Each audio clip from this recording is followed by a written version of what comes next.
I don't know. I pledge allegiance to the flag of the United States of America and to the republic for which it stands, one nation, under God, indivisible, with liberty and justice for all. Okay, roll call.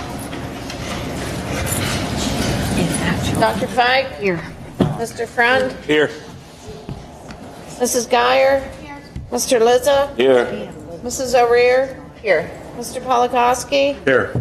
Mr. Shipley? Here. Mrs. Smith? Here. Mrs. Williams? Here. Are there any citizens' comments? I have none. Okay, there aren't any citizens' comments. Before we start, we did have an executive session beforehand to talk about personnel and legal issues. All right, minutes of the April 21st, 2022 discussion meeting. The board will be asked to approve the minutes of the April 21st, 2022 voting discussion meeting. No citizens' comments. There weren't any. There aren't any. Any discussion on that?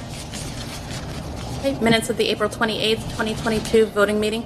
The board will be asked to approve the minutes of the April 28th, 2022 voting meeting. Any discussion? Monthly board treasurer's report. The board will be asked to approve the treasurer's report for the month of March 2022. Discussion? General fund board summary report. The board will be asked to approve the board summary report for March. Discussion? Is this fund accounting check register, is it listed separately? The food service one, or No, the fund accounting check register, is it?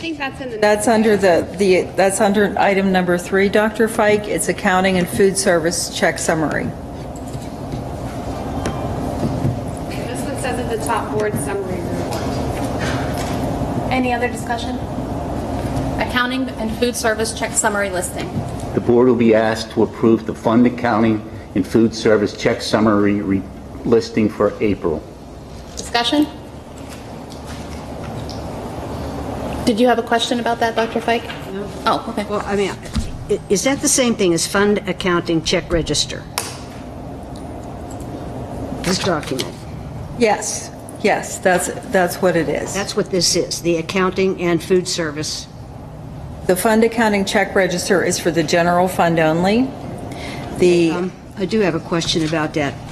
It's my understanding that we have approximately 20 school days every month.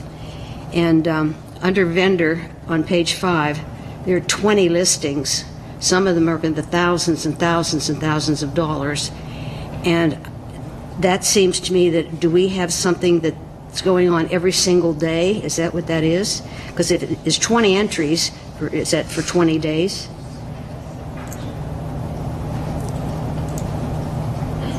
Are you talking about the Westmoreland Intermediate Unit? No, on in page particular? 5. No, on Okay. page 5. WBK.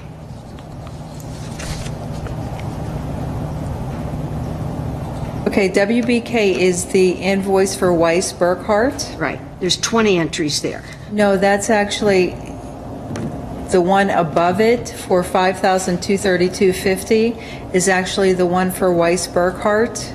The one below that is the one for the Westmoreland Intermediate Unit. They go from the bottom up.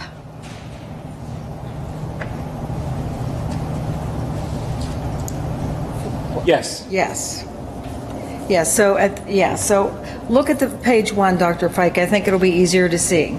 On page 1, you have 2, 4, 6, 8, 10, 12, 13 line items on page 1, and then you have vendor number 532 Aqua Filter Fresh. Right. And that amount is for $457.35. So if you look, the invoice detail is above it, and then you have the amounts for Weiss Burkhart Kramer, which is, it's just the one invoice, and it's for $5,232.50. So we have 20 bills from the IU, is that right? That is correct, but that could be a multitude of different items that we get from the IU. And I can tell you that, you know, they don't automatically, how's the best way to say this? Their timing isn't always on key with what's going on. It may be delayed for a They bit gave for us their an billing. invoice each time for each one of these. Yes, 20 times. they're all different, but look at the account codes. The account codes are different. Some are for hearing, some are for speech, some are for OTPT. It's a multitude of different items. And Dr. Fike, I believe if you look to the right of their accounting numbers, you'll see the IU's invoice number. Yeah. And a lot of them are the same, so I'm assuming that they put a lot of That they're things in the just same split up- invoice. they're split up with different She's account codes. separating them looked into at that. what we need them to be. Some of them are multiples, and that's Correct. what I Yes. didn't figure. So like for Fayette, well, no, that wouldn't be Fayette County. That would be a commercial credit card. We probably have like 50 of them, right? What page are you looking at now? Well, if you look at page 7, it says FNB credit card. Yes, there's a multitude of purchase orders that make up that balance. So that's why you see all of those different entries, because obviously we want to code to the proper expenditure account what the expense is for. So there's like 50 of those. Yeah, but they're all, as you can see, I mean, there are ones for 572. There's Yeah. really only one or two big ones on there. They're just for little items that are purchased. Okay, so you Throughout the start building. from the bottom and go up. Okay, ordinarily I was used to a heading that went down, but Yeah. I'll look at this differently here. I just can't. Any more discussion on that? See, Vincent's calling. Okay. Cyber charter expense analysis. That was provided by Ms. Mondock for informational purposes. Do you have anything that you need to clarify on there, Ms. Mondock? Unfortunately, fortunately, we're still lower than last year, but do I believe that we're going to come in under our budgeted number? I do not. But something I want to keep continually monitoring and making you aware of so that you can see where our cyber charter expenditures are. Any other The discussion? person to look into the cyber charter for students who are still going to cyber charter underneath, doing SOLA underneath us as a school district, but don't live in our district anymore. Can you reach out to me tomorrow on that one? Yeah, sure will. Okay. Building activity fund information. Once again, that is for informational purposes only, and that was placed on there by Ms. Mondock. I don't know if you have anything you want to elaborate on that. No, what I've been doing since the board has asked a few months ago is I've been asking each month for a recap of the expenditures for the activity funds so that we can monitor them and keep an eye on what's transpiring throughout the buildings. Superintendent information. I do have one thing that I would like to bring to attention tonight. We have our new food service director present here tonight, Zach Malavite. Zach, I'm going to put you on the spot if you would like to come up and just say hello to everyone and be recognized. We're very fortunate to have Zach come on board. I think he's going to do a wonderful job. Hello, it's nice to meet everybody. I'm super excited to be a part of the team and be here with Southmoreland. I just think it's a phenomenal opportunity, and I know everyone's going to miss Vicki. I've spent, the better part of 2 weeks at this point now, kind of side by side with her and seeing staff reaction, teacher reaction, student reaction. So it's great when you have a director that really cares about all aspects of how the program can affect it. So I'm the exact same way. We've kind of been joking that we're almost kind of cut from the same cloth in a sense. So I'm really excited. They have my information on file if you need to get a hold of me for any reason. If you ever have questions, just looking forward to being on board, and we're going to kind of start this summer program off once school year ends, and we're just going to take it from there and go. So if anybody has any questions for me, send me information, doesn't matter. Speaking of summer program, Yes. is there a way that you can elaborate as to what that will look like? I don't know Well, if it would be you or if Miss. We're both, we've kind of handed off at this point as far as summer, since she's not going to be here. But just as a broad kind of understanding of, it's switching back to the summer food service program, so it's going to be running through SFSP. Previously, over the course of the last couple of school years through COVID, we've been running through SSO, which is a different way of claiming. It's still run through PDE, but it's a different claiming method. So we're going to be switching back to SFSP. We won't be, the meals will be congregate, which is meaning that, they have to be consuming all the food on site. So we have, recognized sites. They have to come there. There won't be any kind of curbside pickup right now. We did have a town hall we sat through with PDE and had some review on kind of what the upcoming processes were going to look like as far as meal pattern requirements, what was permitted for claimable and reimbursable meals and things like that. So curbside meals, weekly packs, weekend meals, that's all gone. Those waivers are gone. So at the end of our school program, which is June 2nd, I believe, is when the contract cuts off. When the summer contract is activated, which we're working on that application now. I'm waiting on a little bit of information from Mr. Haichu on his, he has a couple of club groups and some things going on in the summer that we're helping assist with food service, just because it's going to be kind of encompassing those sites. They're closed sites, and we can put that underneath that. So once he gives me that information, we can kind of roll through with that. But we'll have, right now, we have Laux Park. We were informed, I believe, Vicki, you said we were informed that Everson is not an available site due to parameters that are kind of set in place for safety and availability and kinds of things like that. It's out of our control. It's something that we don't have. So right now we have Laux as a open site. Anyone 18 and under can come to Laux and pick up meals for the duration of how the program's going to run through the summer with the dates. And then Mr. Haichu has a couple of programs where we're going to be providing some meals in with his groups.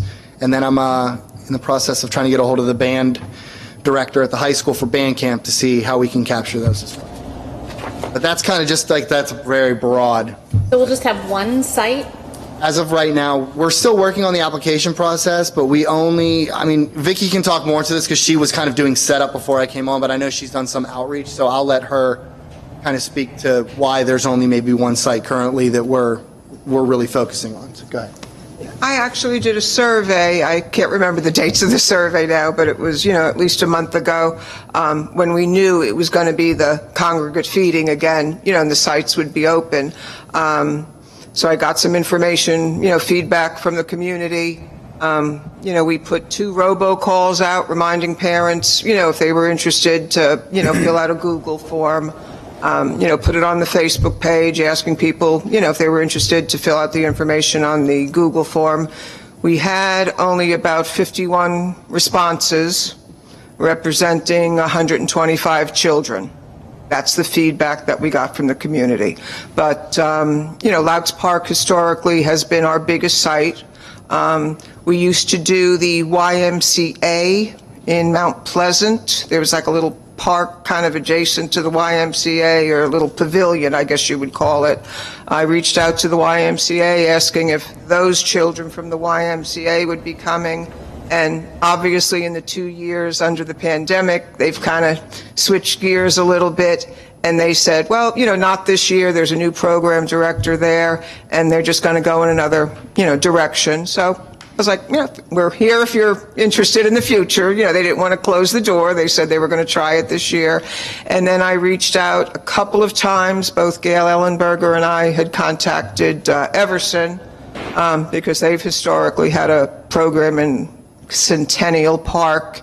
And they had a board meeting, I believe, middle of April, waited for them to reply to us. They hadn't, so I called them and I talked to somebody there, and she said due to safety reasons, water and the equipment on the playgrounds, they just didn't feel comfortable having it there. Again, I said to them, if things change, I've told Zach that as well, if things change, we'd certainly be there if they wanted to reach out to us.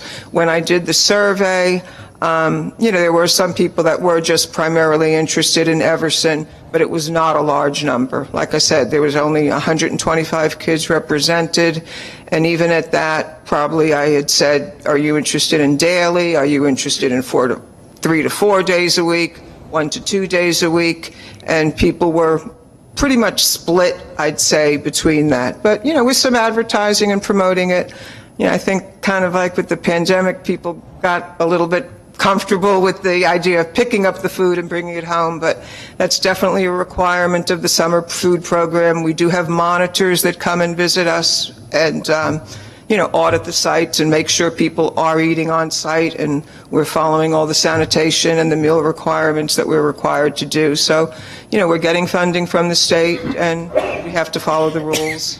Have you looked at any of the other parks in our communities? Excuse me? Have you looked at any of the other parks in our community? Historically, we've never had any other, sites at any of the other Right, parks we're that I'm losing aware some. of. If we're losing some, or like maybe some of the churches in Everson, I just feel like a survey of 50-some people isn't a good survey. Yeah. Just because Yeah, I mean, you only have 50 people come. And with COVID and not doing the same thing that we did usually for the past 2 years, I think it's going to have to build up again. Yeah. I would just hate to see I like that we're having it at Loucks, but it's servicing the same kids that can get to town, the same kids that can walk. So if we could hit some of the parks like West Park or Everson's really important, if we could find a church or the VFW or someplace that we could have it, those are the kids that actually probably need it more so than the kids some that of are the here people that replied that were interested in Everson would be willing to drive to Loucks, they had said in the survey. Yeah, but what about the kids who can't? Yeah, I'm just saying that's the feedback that I got. I suggested to the woman, I can't remember her name off the top of my head. I think it was Mindy. I can't remember. I have her name in the office. I said, if there are any other sites that you can think of, please let me know. I'm not familiar with the area, not living around here. So, I say definitely the VFW would be a good. Excuse me? The VFW in Everson, I think that would be. But, any of these new sites we have to like make an application for them. Historically, we've used other sites and the process is a little bit simpler. So, it might be, if any of these sites would be viable, we need a certain amount of participation in order to staff it. And, for that, like say community, there has to be a certain amount of.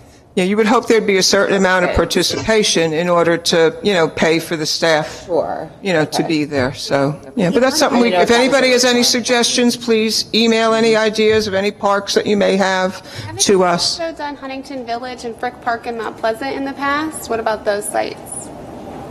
Huntington Village, we only got one reply from Huntington Village area. And even last year with COVID, we had difficulty getting people to come out and pick up the meals and bring them back to it just wasn't viable for us. Well, I think again, we're missing the point of who will need these lunches the most. And it's not the people who can drive to pick them up. Yeah. Like if you can drive to pick them up, you're getting to the grocery store and you're getting your groceries.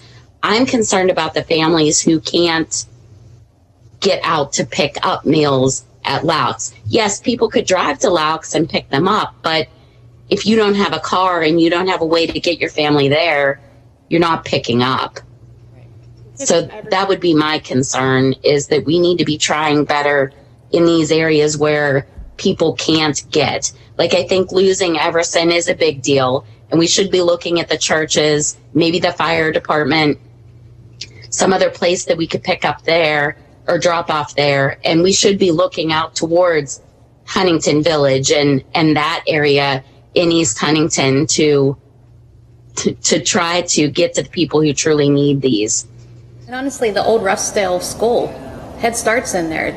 We should be looking at that, because that's also an area, they might not be able to come the whole way into Scottdale in the summer. I think that this year we're probably going to lose a little bit of money. It's going to happen because it's not an established routine again. I would expect that until people understand, okay, this is what we're doing again, and they see that it's there, just like with anything you do, the first year's never the best. But then you build on it, and you'll eventually get back to where you were. But I think with COVID and everything, we kind of have to have those. I feel like we really have to have multiple sites available for people. And I think that your budget allows for a loss.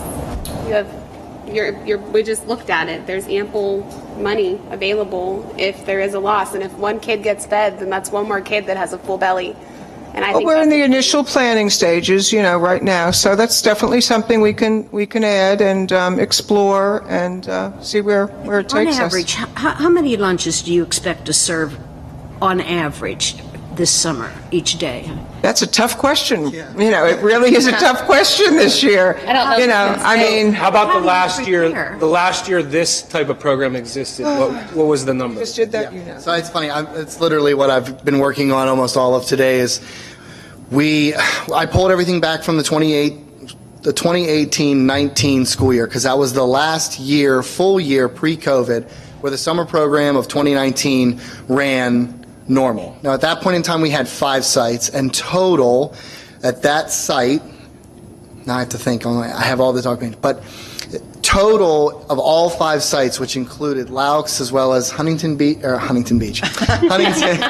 I'm still not familiar with everything yet. It's not Huntington Beach, obviously. But of those 5 sites, when you break it down, there was only roughly about 800 total meals per site across like the actual amount of service days. Now you're talking service days, there's like 34 service days through the summer. So when you break that down by day, we were getting between an estimation of 50 to 100.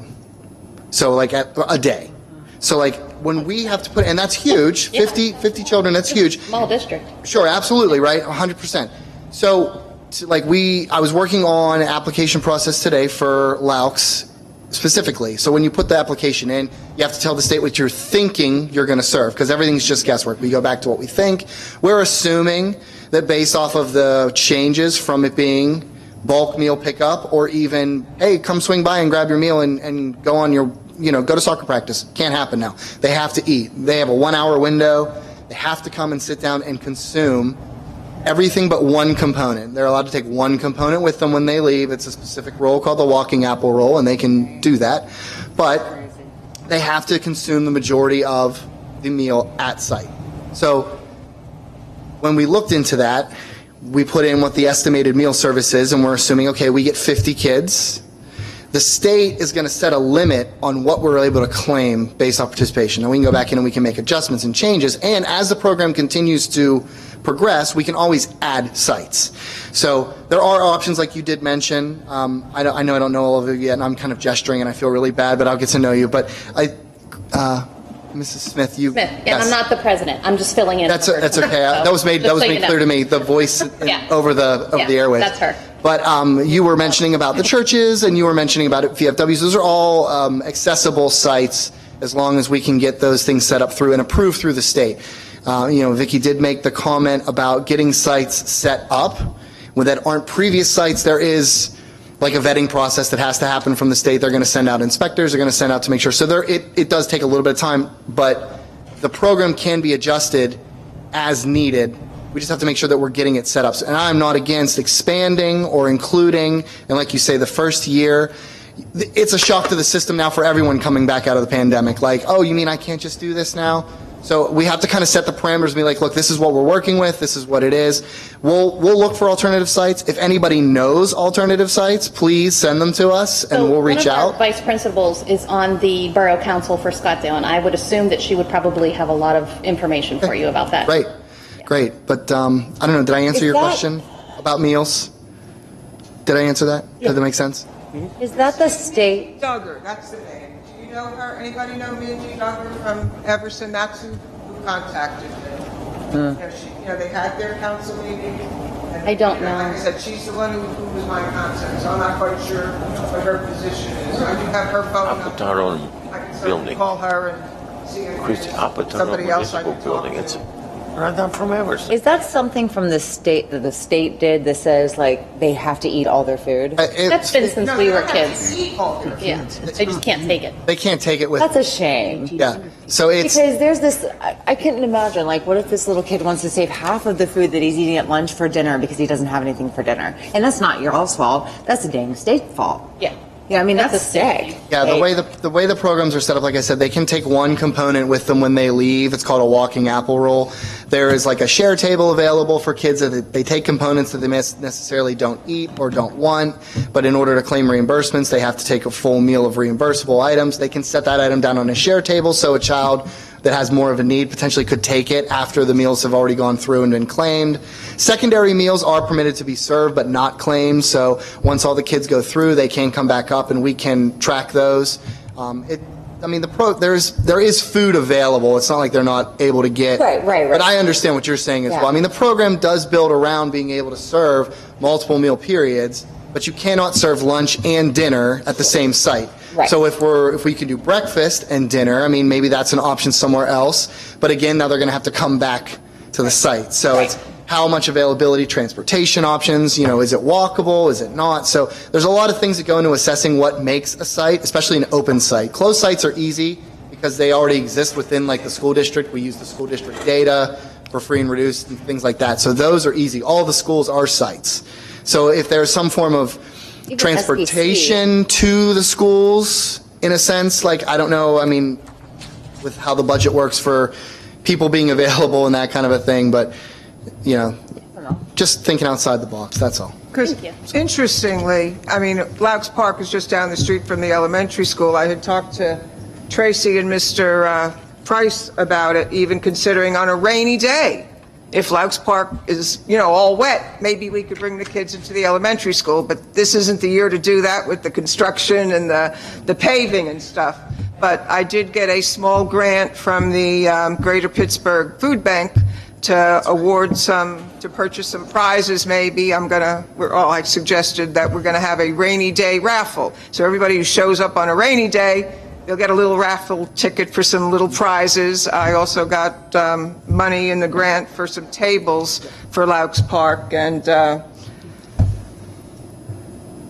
Charity had said that we can have access to the closet there so we can kind of set up and make service easier. Because the picnic tables at Loucks have like these attached benches. It's very awkward and hurts the staff's back to serve there. So, we're trying to, and then it's one more or two more tables that kids could sit at under the pavilion there. So, we are trying to think of things to do. The food bank also gives us some like promotional items. We try to hand them out appropriately. I can't remember one year we had them, and we had a lot of participation the day we advertised something special. So there are ways to try to attract children, You think about contacting the supervisors up at Tyrone and East Stonington?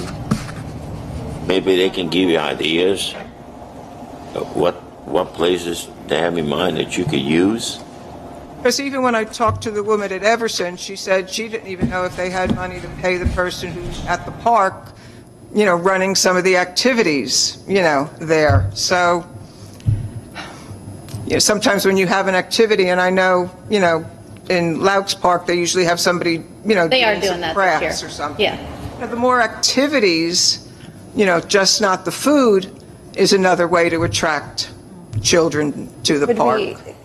You said we could do like any on the school ground is a site. It's automatically a site, correct? But it's a They're closed site. considered closed sites, so only students enrolled at that site can participate in the programs. So like at the middle school, students would still have to get to, so like the problem areas are like kids that aren't within walking distance of, these two buildings locally. I mean, if you don't have busing or transportation, if you have students that qualify at SBC, how are they getting there? So, I mean, the parents would still have to take them to SBC and drop them off for them to be able to get their meal and eat it.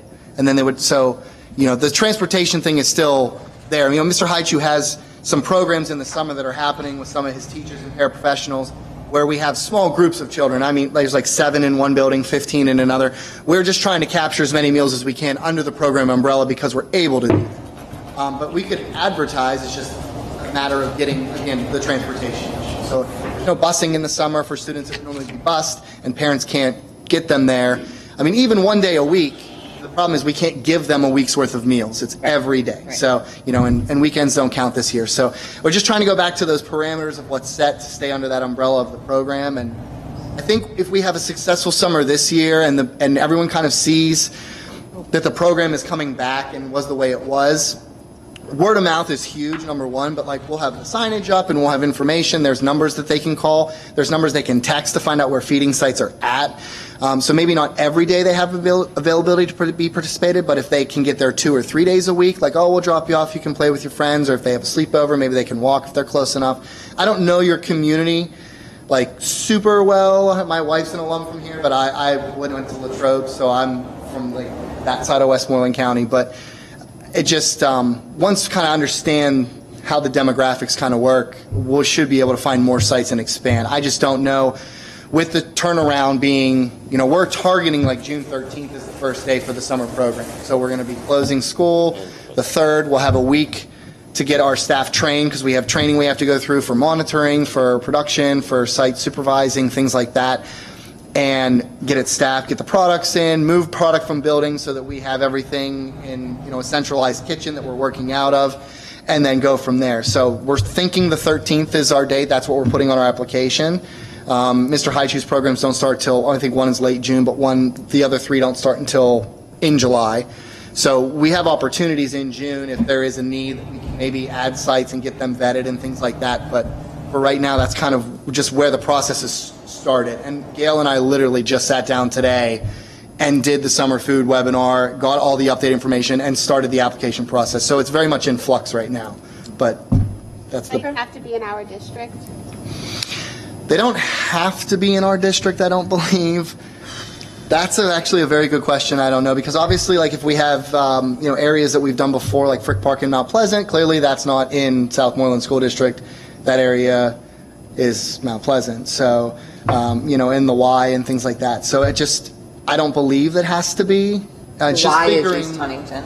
Yeah, the Y is East Huntington. Okay, Yeah. all right. Yeah. So, but figuring out then from a courier standpoint and moving the product and getting things there. If we have a centralized kitchen, how are we getting that out there? How is it moving to and from, and those moving parts and stuff? That's something to figure out. But yeah, no, that's not off the table either, because we've clearly done that in the past. Thank you very much. You're very welcome. It's nice to meet you all. I'm looking forward to working with everyone. Thank you. Threw you right into the fire, didn't we, Mr. Yeah, he thought he was coming up to introduce us. Zach? We threw you right into the fire, didn't we? But he did well. He did well. Good job. Okay, I've been in K-12 food service for over 12 years, so I mean this is nothing new to me. It's just a different kind of food service. It's going to be a year Yeah. change. Sure. Going back from the congregate, they were picking up 7 days, breakfast and lunch. It was a bounty Right. food, in the past. And the only way it would possibly change, we attended a little webinar last Friday from the state, and unless like the COVID restrictions, like cause closures or certain, Department of Health regulations, that would be the only way we could go back to the pickup meals. And right now, it doesn't appear that way. Thank So goodness. we were very clear about that this Friday. We've kind of been waiting, for answers from the state. And at this time of year to be planning a program, usually we're planning it in April. Right. To wait this long to get answers has been a little bit difficult. But you're in good hands with Zach. I know he's going to move forward on this, and we'll be working on it. I'll be leaving June 3rd, but we'll all be working as a team. Is being part of that as well. And one of the advantages of having a 12-month position is having an on-site food service director, being involved in these things, and being able to move forward with a lot of things in the summer. Normally, the job is a 10-month position, so that's going to be very beneficial. And thank you, Thanks. Mrs. Capone, for all your years. We appreciate it. Thank you. Okay, solicitor's information. So I have no information to present at this time. The only information I had for the board was presented during our executive session. Okay, great. Thank you. Business manager, transportation. I'll keep this brief because I'll be speaking a bit in regard to the budget later on in the meeting. But I did want to thank the board for letting us have the infrared scan of the roofs. Unfortunately, it wasn't what I wanted to hear, but it was something very valuable in which to learn. I had spoken with Chris at Garland actually twice this week. The first scan that they did was on the Scottdale complex here. Unfortunately, we had about 4 or 5 areas in which they determined that some of the insulation in the roof is wet. Now, thank the good Lord, there is a warranty, which we still have through Firestone, so it is my hope that this will indeed be warranty work. However, the high school, they were there last evening. They had 5 cans of spray paint in which to circle all of our areas. They ran out of paint. Unfortunately, they're telling me that parts of the high school roof have failed. So it's something that we're definitely going to have to look at. They should have the full report to me,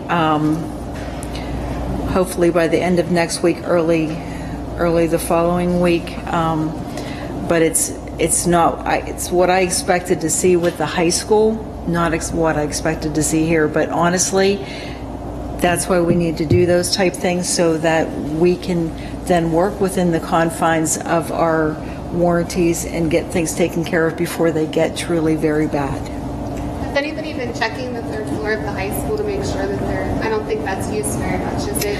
I was actually up in the third floor for we kind of went up to the third floor a couple weeks ago to do some CSIU training out of our office so that we could do it without interruption. And it appeared to look okay at this point. There are some water damages on the tiles, but to my knowledge, I don't know of any running water, but they did say that it's bad. A lot of the insulation is wet, and that is a definite issue for us to contend with. I don't want to see us get into a mold issue also, because then that is also a super expensive remediation. So is someone monitoring that? Do we know? Already. Well, we actually just found out about the high school. Yeah, I just don't want to see it get. And we actually just found out about the situation today because they did the infrared monitoring at the high school last week. Now that high school roof is like 23 years old, correct? The school was completed in 99. 99. But not all of the school was, because some parts of the high school were original, of the old junior high. Well, actually, the old high school. Junior high was at the football field. Sorry. I brought this report with me. This was the initial report that they had done. In regard to the roofing, anything that you see obviously in red, before they did the infrared scanning, they deemed it to be very poor. Anything in orange, which is the majority of the other stuff, is poor. And then we do have a couple that are actually fair. Okay. Oh, good. Those are. Look the facade. We need binoculars, Pam. But like I said, I'm thankful that you all permitted us to get the infrared testing, because then we know exactly what we're dealing with. How old is that roof? I believe it's original, right? It's the original from my understanding. So it would be What year? 23 years old. Because it would be from 1999. So unfortunately, it's at the end of its useful life for sure. And in this information you gave us, I think people need to know that the projected cost of that roof is $3,378,000. Correct. $3.5 million to replace the roof at the high school. Correct. And actually, that's part of when we go to the budget this evening, I'm going to talk about some of the capital planning that we've been working on within the district. But I just wanted to thank you in a public forum for letting us test that so that we know exactly what we're dealing with, and so that we can address the issues here at the Scottdale complex before it becomes an issue and is going to be costly as well. Especially while it's under warranty. Let's get it Exactly. Exactly. Did you have anything else? I do not at this time. All right, so we are moving on to PSSA, Keystone Data Presentation, and 3-year academic plan. I'm going to ask everyone to move down. Move down there.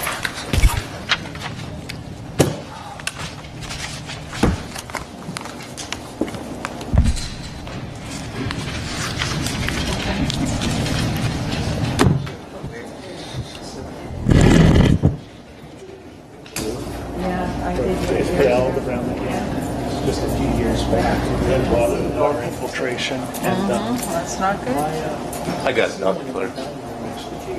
Oh my goodness. where this chandelier was.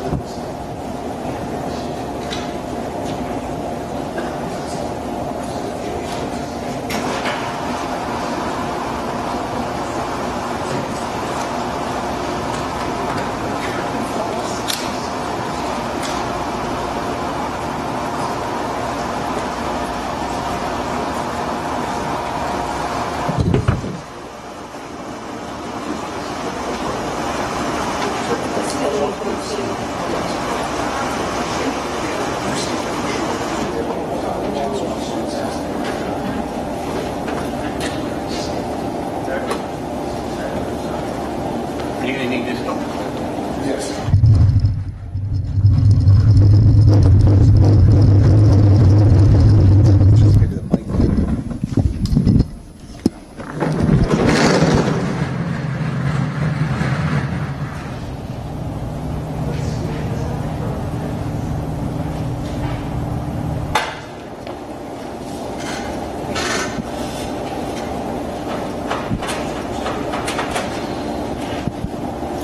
Good evening. Tonight our intent is to present Southmoreland's data from the PSSAs and the Keystones for last year. You're going to see that it probably did not follow, well, definitely did not rise to our expectations. We own that, but we are also prepared this evening to present a viable plan that we believe will help offset and get us heading in the right direction. Before I turn things over to Dr. Clara, though, I would really like to thank several people here. First of all, the admin team in general. We've worked very hard. Dr. Clara put us to task. We have been reading a book. We have been meeting on a regular basis, discussing our plans and developing the plan. I also would like to thank Mrs. Kuhar. Mrs. Kuhar has been very instrumental in assisting me in actually developing our plan. I would really like to thank her from the bottom of my heart because she's our resident expert at this point in time. I know that Dr. Clara has been working very diligently on providing the PowerPoint, and he's been assisting me a lot. So we've put a lot of time and energy into discovering, viewing what our problems are, what our concerns are, and then hopefully looking at a way that we could address those concerns. So I'm going to turn things over to Dr. Clara at this point. Thank you. So I always like to start with this quote: however beautiful the strategy, you should occasionally look at the results. This is attributed to Winston Churchill, but nobody can prove that he said it. The reason that I like to start that way is because often when we're looking at data, it depends on how you want to look at it or how you want to collect it. That can tell the story. So sometimes he gets attributed for things that maybe he didn't say. And when we're looking at our data, we're looking at data that in the last 2.5 years has been probably the most challenging in terms of education that I've ever seen in my career. I've been doing this for 24 years. I can't think of a more difficult 2.5-year span. And during that span, all school districts, not just Southmoreland, but all school districts were asked to change their schedules in many ways, look at different tools to help teach and to collect information on whether kids were getting it or not, implement new systems, even change transportation to try to make all of those pieces work. Wasn't easy. And I would say that we learned a lot of lessons the hard way in that process. So when we're looking at the data tonight, the data that we're sharing with you is stuff that has been collected for a long time now. For many years, we've been using data that was collected by Pennsylvania Department of Education as required first by No Child Left Behind in 2001, and then supported again by ESSA in 2015. Both federal laws directed that students in grades 3 through 8 and in high school be tested in 3 core subject areas. That's English, language, arts, math, and science. And also we should collect data on our graduation rates. ESSA collects additional information such as attendance and our English language student performance as well. Each state under ESSA and NCLB was asked to choose their testing measures and methods for sharing out how the districts performed and how the state performed as a whole. So every state has a different model, different system, but they're all required to do this. And our data sets are valuable, but they're not the only pieces we should consider when we're evaluating student learning. When we talk about the DeFores and professional learning communities, they talk about 2 kinds of assessment, formative and summative.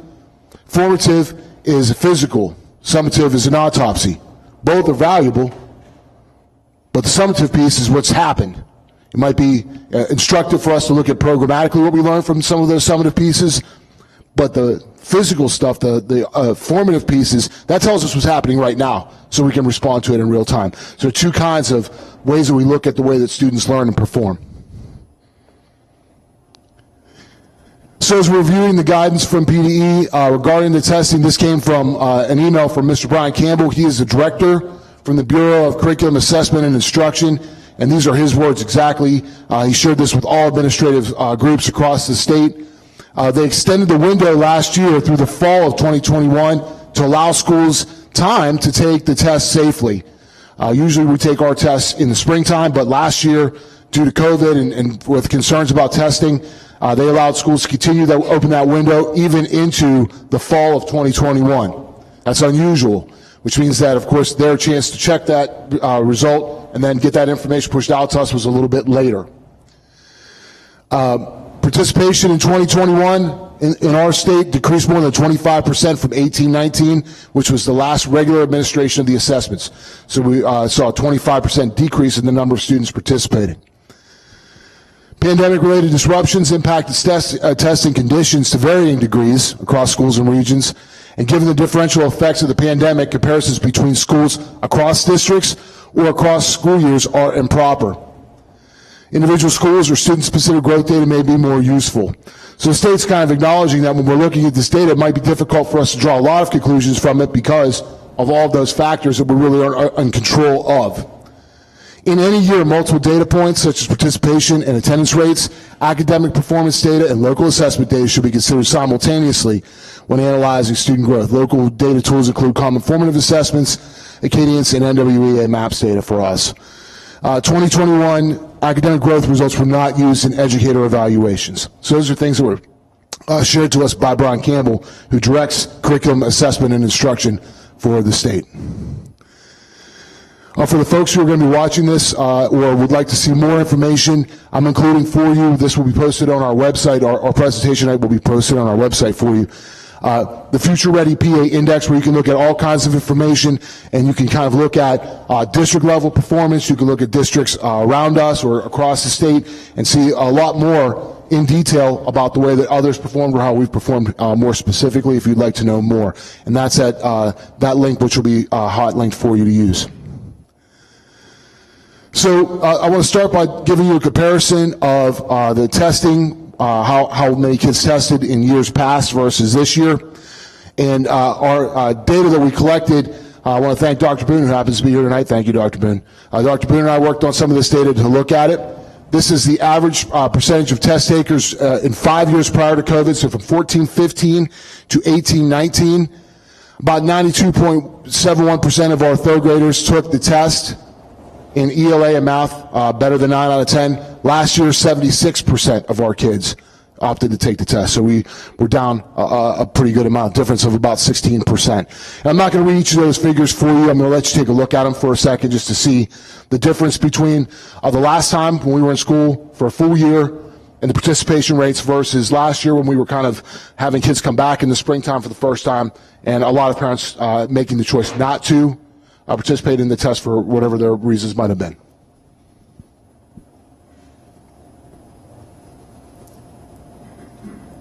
What's that? In particular, if you take a look at the middle school participation rates, they dropped significantly. We saw one almost 28%, so that's a significant number of kids who opted not to test last year in that grade level.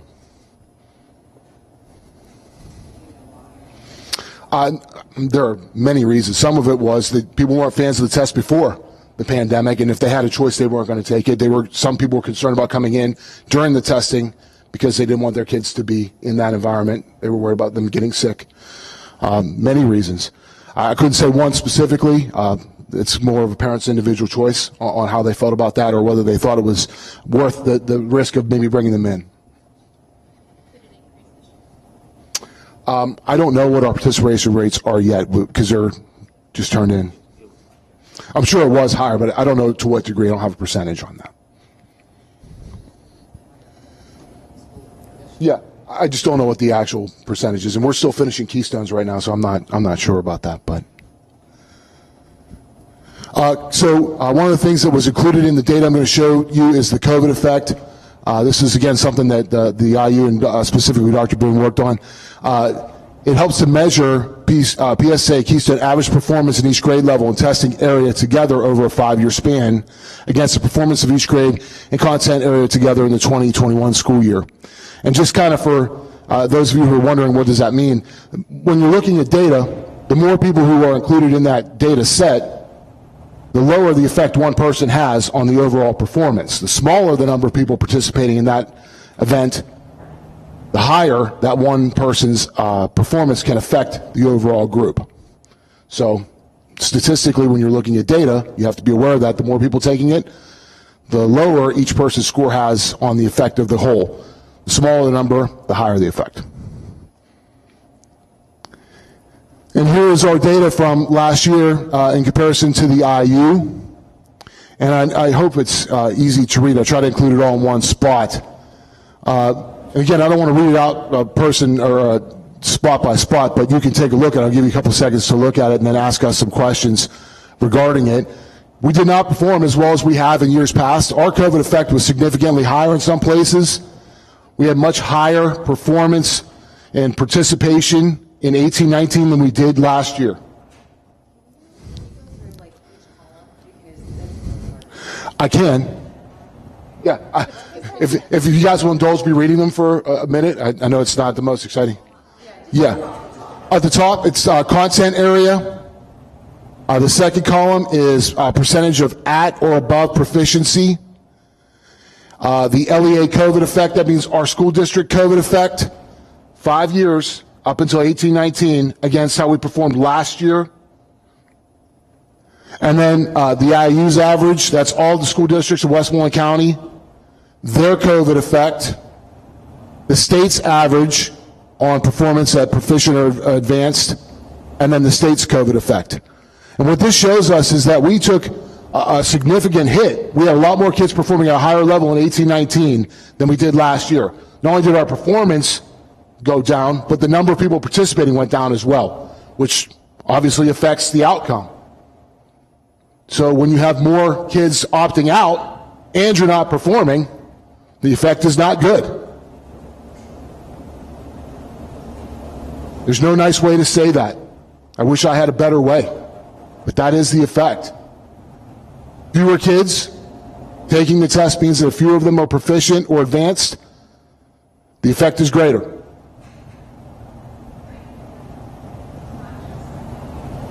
No, we did not perform well either. But when you take 40 kids out of it, I don't know which 40 kids you took. So you follow my point though, right? I'm not trying to defend it. I'm just saying we took roughly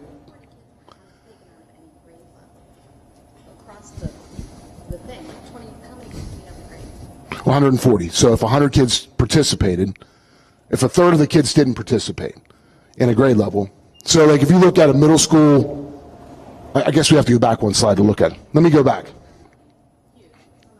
No, and I'm not suggesting all of them were. I'm saying that there was an effect. If you take some kids out of that testing group, good or bad, it's going to affect it.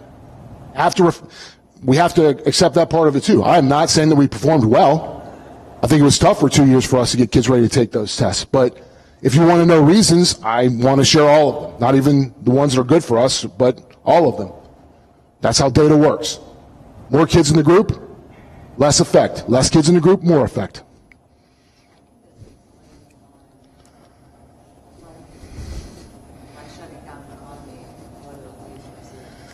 I think what really hurt was just uneven instruction. It was tough.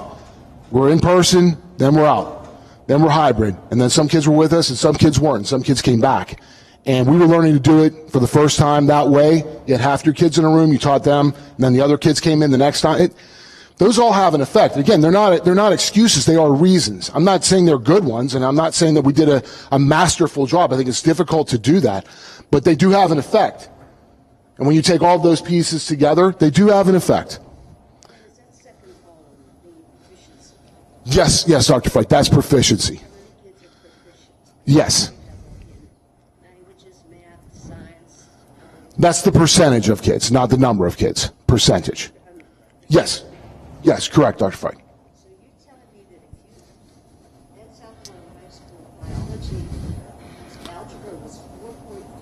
So I want to note that at the bottom where you see first-time test takers, those are kids who are taking it for the first time in high school. They get a couple of opportunities to take it. I don't know if Mr. Krofchek is able to speak to this. I know he's on the Zoom with us, but those are keystones. So those are kids who've taken it one time. They may not have had all the instruction yet, or they may be kids who struggle with it and didn't pass in the middle school too. So they haven't taken a second time, but their scores follow them wherever they go. So those numbers are a little bit lower because they take them a couple of times potentially. Yes.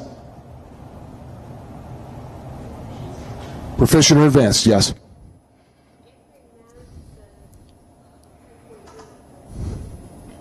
Yeah, that's 10.8. Sorry, it's not 16.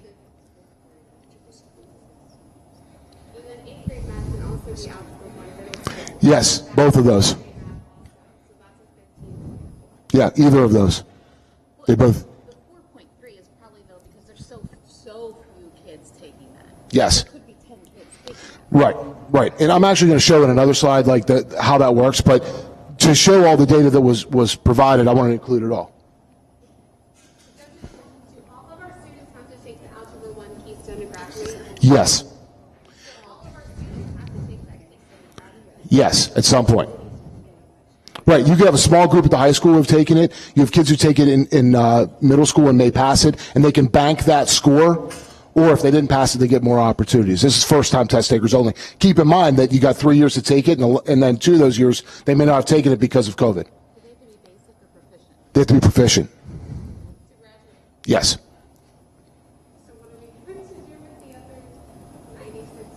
Well, some of them didn't have that course yet that they're going to get to help. You take it regardless of whether you've been through it or not. You have to have that first chance to take it. And then we have classes at the high school to help them to get better at it. But everybody takes it in 8th grade, and then again, they're going to be taking it to try to pass. When they get to 9th grade, they do. Yes. Right. Right, they're already done. Well, there's one that says Algebra 1 middle school. So that's the middle school kids that, yeah. So that the Algebra 1 without the middle school would be the high school kids that took it. Right. Correct, yes. I don't know if anybody can hear me or not. Oh, yeah, go ahead, Dan. The group, there was a small number of 9th grade Algebra 1 kids that were tested last year. And that's why the number is significantly lower. I think it was probably a little over 30 kids that tested. So that's the score out of 30 kids, not out of the cohort of 135. Thank you.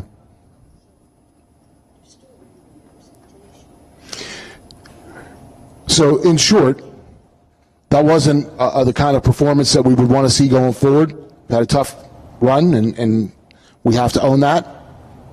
There are many reasons why that happened. Some of them are going to be things that we couldn't control. Some of them are things that we can control and should control.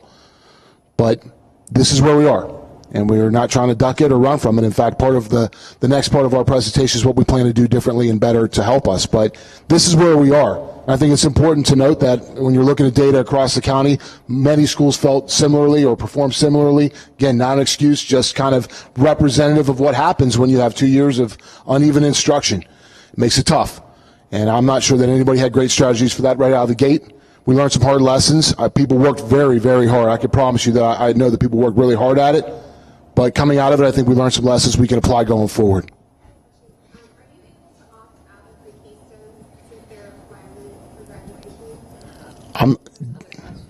Yeah, Dan, there's another way that kids can go beyond the Keystones. Can you talk about that?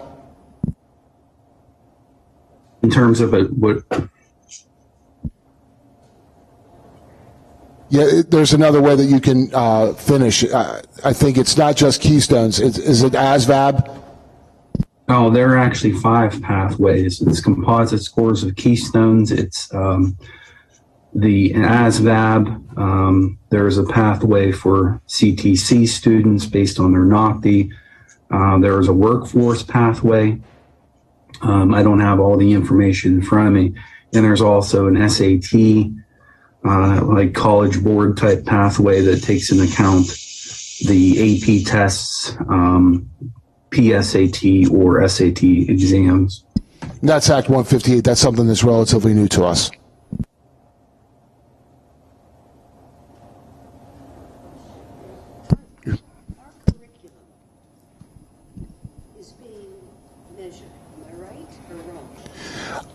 You mean when we're looking at our scores? We do. Yes. Do those scores reflect the amount of learning in our curriculum, or is our curriculum so vastly different from the test that we're testing something that isn't taught? No, I think that it is aligned. All of the things that we do are, yes, but what I would tell you is that we had, again, 3 models that we try to present that information in the course of 2 years. They've always said you teach what you test, and you test what you Right. Absolutely, yeah, it does. We do try to align them with our anchors and make sure that they match up. Is it perfect?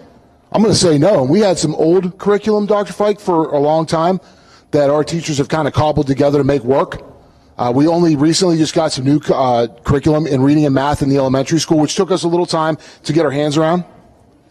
We did. In fact, in 1819, that was the first year of the implementation of the new math curriculum, and we implemented the new language arts curriculum last year with a hybrid model as kids were coming in. It takes a little while for people to get comfortable with what's in those systems. You look at them and people present them to you, but until you teach them, it's kind of like buying a car without driving it. I mean, you're looking at it, it looks nice, and they have all the bells and whistles, but until you actually get in it and drive it, you don't have the experience with it of what's good and what's not.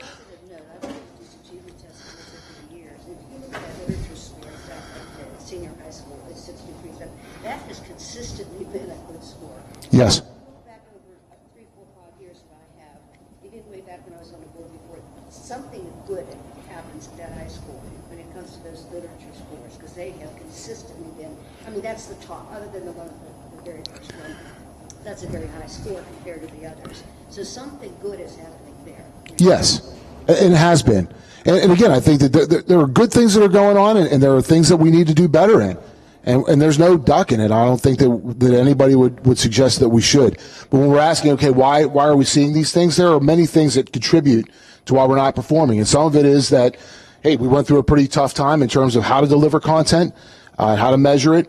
We bought some new material, which we have to get more familiar with. And we're doing that. But yes, there's a lot of work to do. I don't think anybody would tell you. It is, yes. Hold on a second. My computer went to sleep. Yes, it is. And that's true in any time, Dr. Fike. We know that when kids are not regularly participating in their learning, even if you say, oh, I'm going to catch you up, it's never the same as the instruction you provide, right? And we've, again, in the last couple of years, between quarantines and closures and other things, that does have an effect. Not an excuse, but it is part of, you have to consider that too. Overall, would you say we had a lot of absenteeism?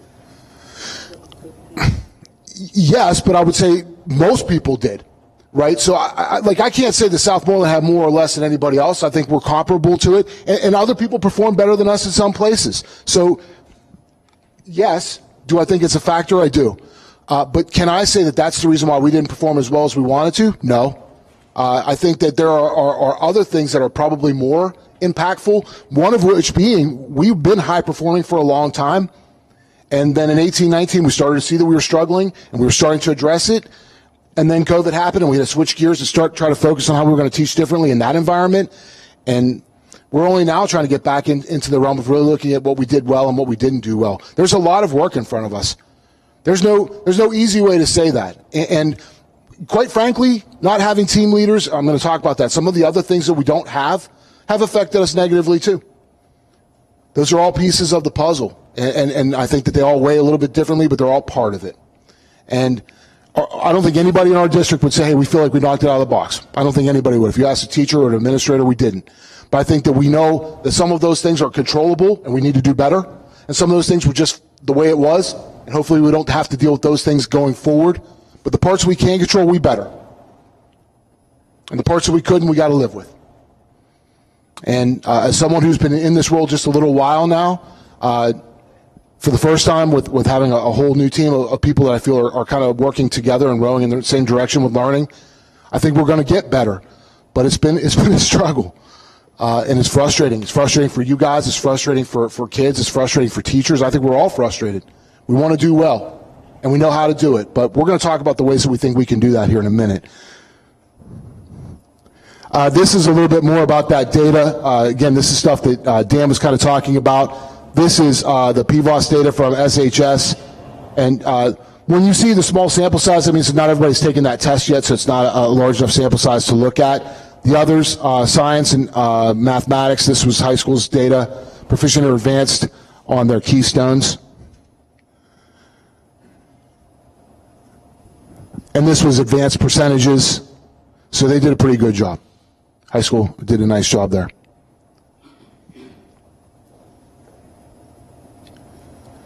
So factors. When you say, okay, guys, what happened? How did we get here?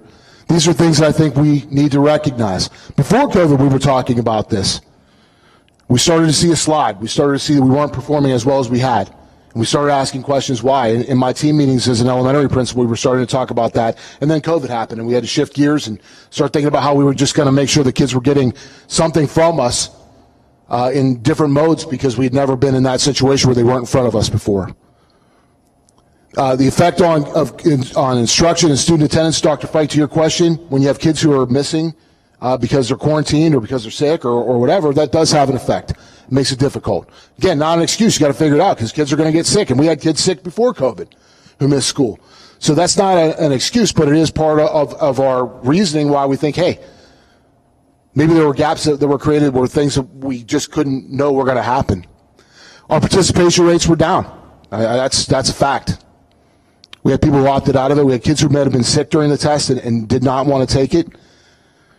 We did not test at all in 1920, so the state said no. Actually, we used last year's tests were the 1920 tests that the state made us use. So because they had already purchased them. So we had a lot of change in leadership. We've had some folks move on and go to different places. We had people step into new roles. And that makes it difficult for our teachers to know what the focus or the priority is, because as a leader, you're expected to do that, and we didn't do a very good job of being consistent in that way. Hopefully now we will.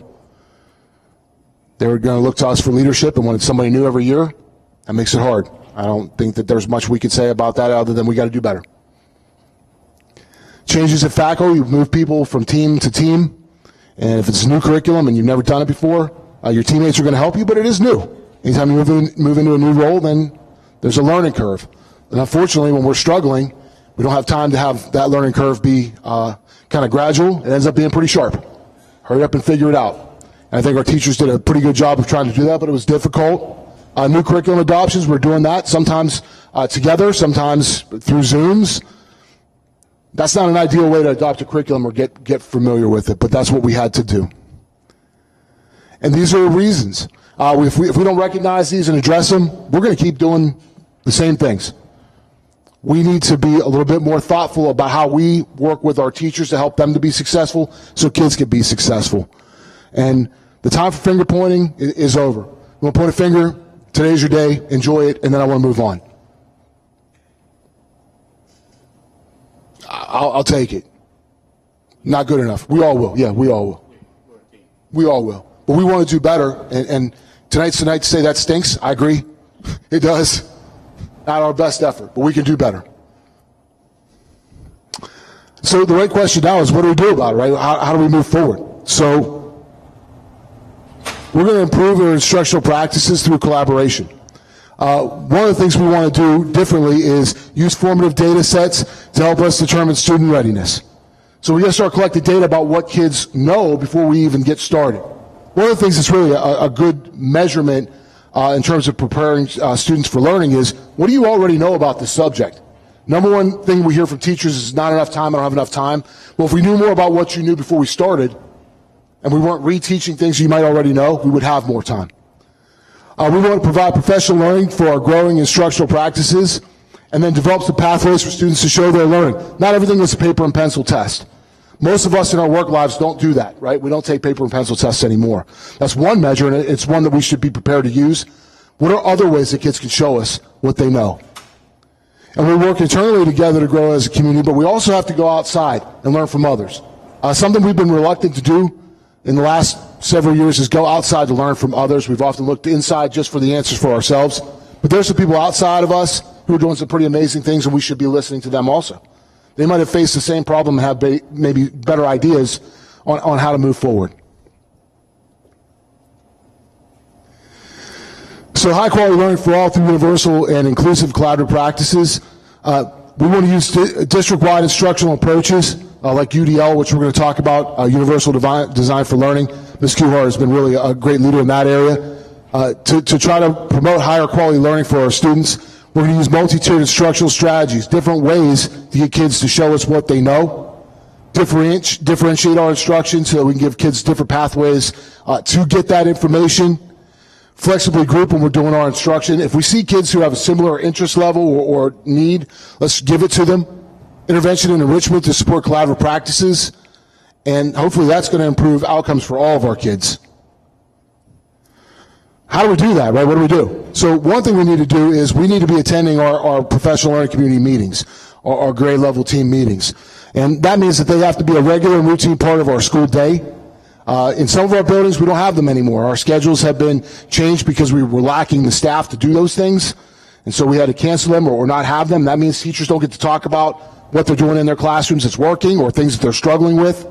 And that when we were really being successful, that was a big part of our success, was working together to look at things that kids needed or things that they were doing well and having solutions for that.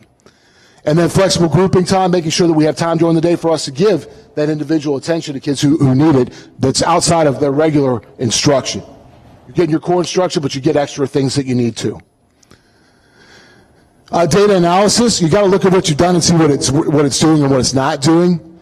Sometimes when we're looking at our data, like today, it's not telling us things that are going to make us happy. But we need to know that so that we can try to figure out what to do next.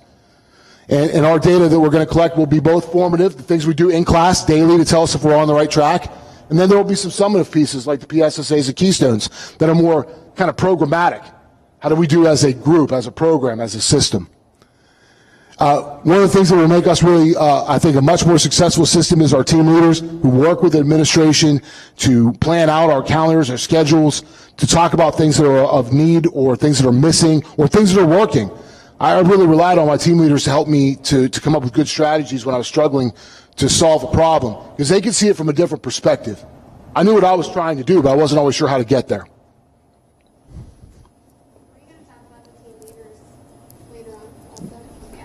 Yes. Oh, thank you. Yes. We're going to continue to look at our policies, our handbooks, with the intent of aligning those mission and visions to our instructional practices. High quality learning for all. It's a simple one.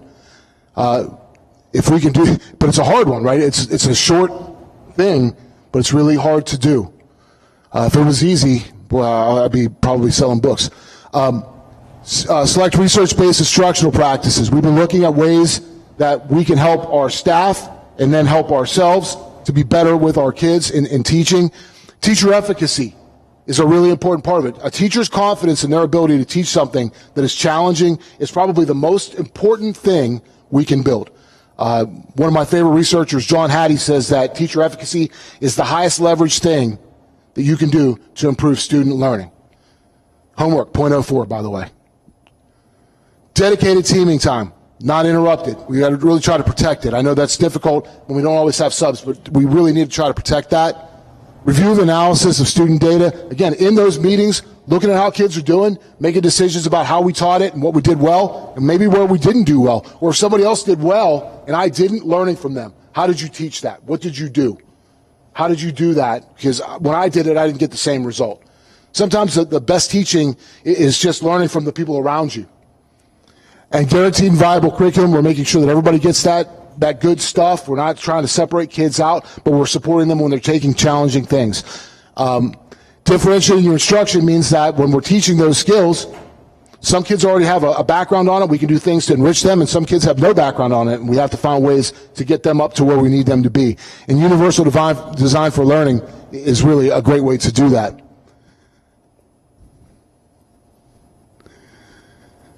So targeting interventions means that when we're looking at that formative data, we're starting to say, okay, I see 5 or 6 kids who have a need here. I see 3 who have a need here. We start trying to get them together and providing them what they need. That intervention and enrichment time has always existed here, but sometimes I think it turns into like homework time, and we got to be better than that. We got to make sure we're using it for more than just catching up on things that haven't been completed. I'm not a big proponent of homework to begin with, but I think that if we're going to use that time, let's try to use it to try to get kids to be on level on the things they're working on. Resources for math and language arts, continuing to build out those resources. We have some new curriculum, K through 5, but there are other things out there that we might want to consider, particularly when you're looking at intervention. And monitoring the progress of kids as we're doing it. That formative assessment, where are we? I know that there's been some really nice work at the elementary school with formative assessment. Ms. Kuhar had her teachers doing that all year long, and she was able to show some great data on where they started versus where they ended. That's a great way of letting you know whether you're on pace and on point with your work. And the analysis of our data binders, collecting that information to tell us whether or not we're making that progress that we want to see as a group. And that's my last slide. I want to say thank you. Listen, this is hard stuff. It's not easy to talk about. And my team is great. I appreciate them. Oh, Mrs. Gar, you had a question.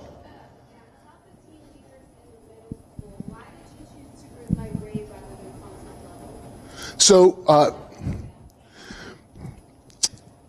at one time we did both. We had both a content level meeting and then a grade level meeting. For the grade level, you were part of your content partner was with you. But we might be talking about things that were cross-curricular, things we could do together. We also had, I think Mr. Bashi, the person who instituted it, vertical with content as well as across the grade level. Also for student support meetings, if we all shared the same students and we were seeing similar struggles, we might be able to talk about what's working for one person that the other group could benefit from.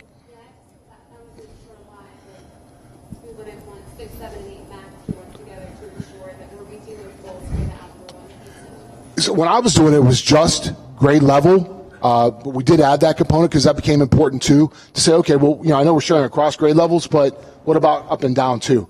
I know that was something you instituted. I didn't get that built in my schedule. I can't take credit for that. Of course. You had 3 statements on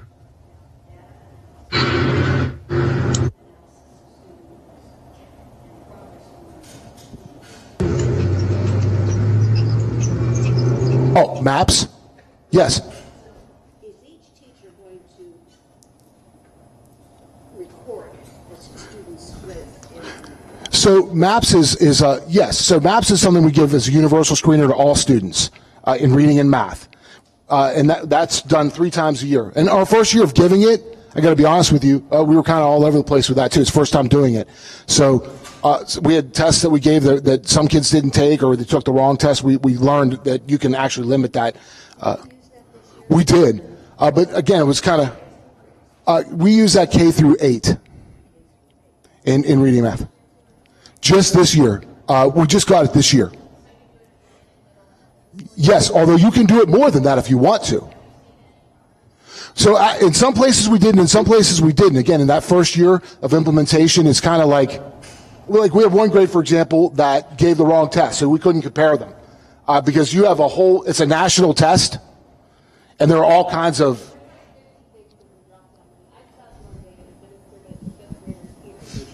And they didn't limit it for us.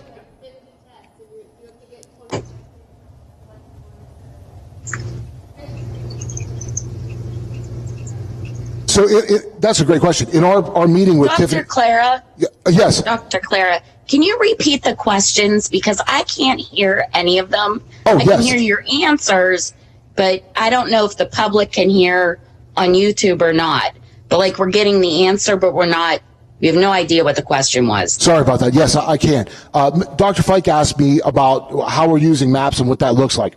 So I kind of went into, we gave it for the first time this year. Our goal was give it 3 times and learn best practices on how to give it.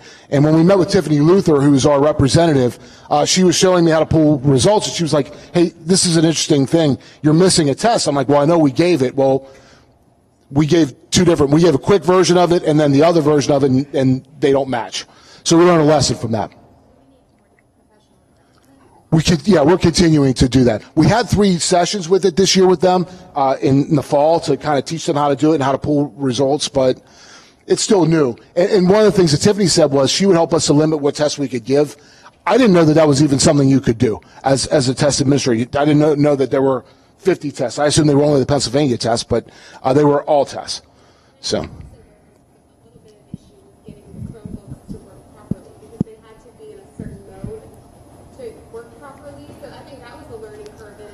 There was some learning with it.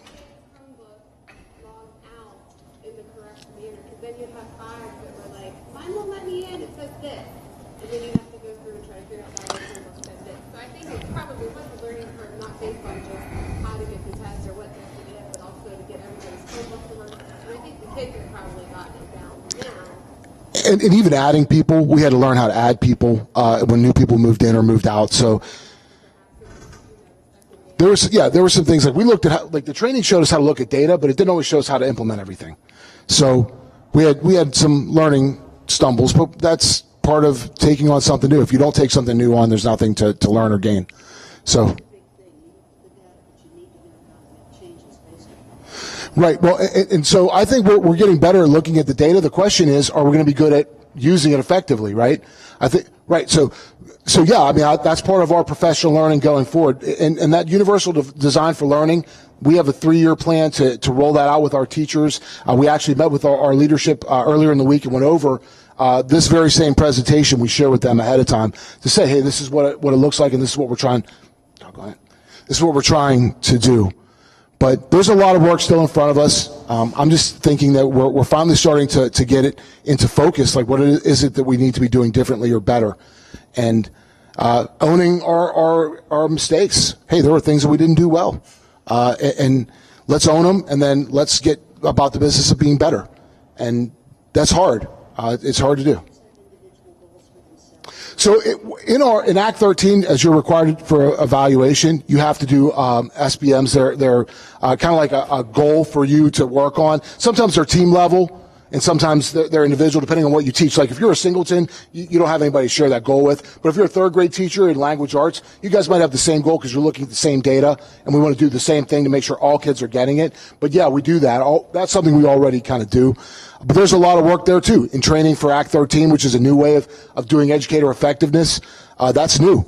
We've done some preliminary training in it, but it's a new thing. It's a lot of work, but I think it could be valuable work. I just think we're starting to get on the right path again, and I'm cautiously optimistic. I'm always optimistic, but I think we're on the right path again. We weren't on it for a while because I think there were a lot of things that were really kind of roadblocks for us, and we struggled with them. But I feel like we're moving in the right direction now. A lot of work yet. So do you have, like, year 1, these are your goals, year 2, this is what we're doing, year 3? We do actually have, do you want to? Yes.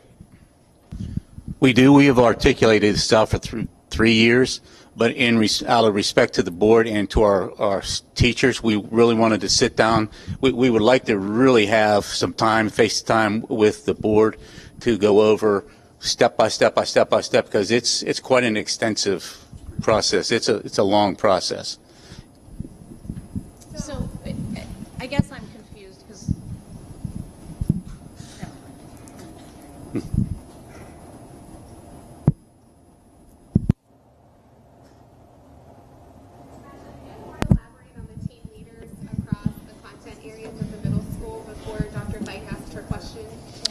Yes.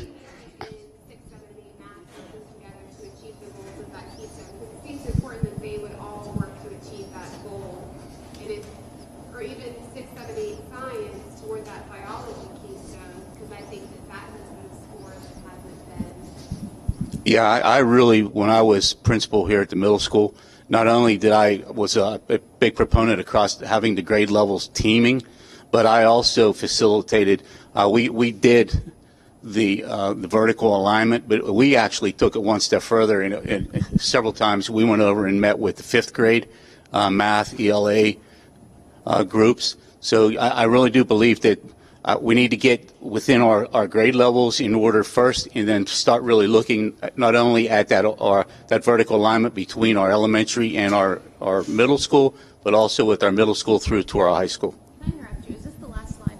Yes. Can we move back up? People cannot hear the questions that we're asking, and I think it's really important for everyone to hear what we're actually saying. Yes. So if we can sit up there and ask questions so that the microphone's being used. Yes, we can do that. I'll turn this off too so we're not blinding everybody.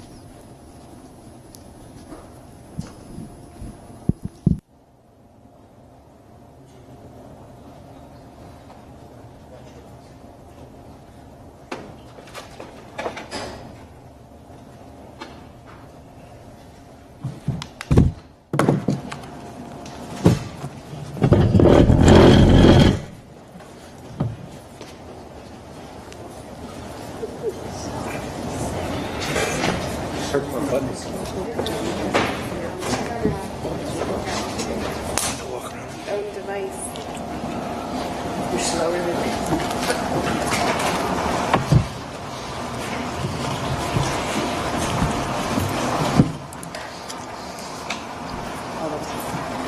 In a meeting to do it.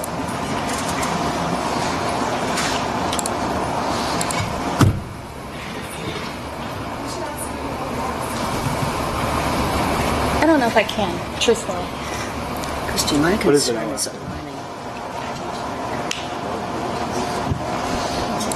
Is our current.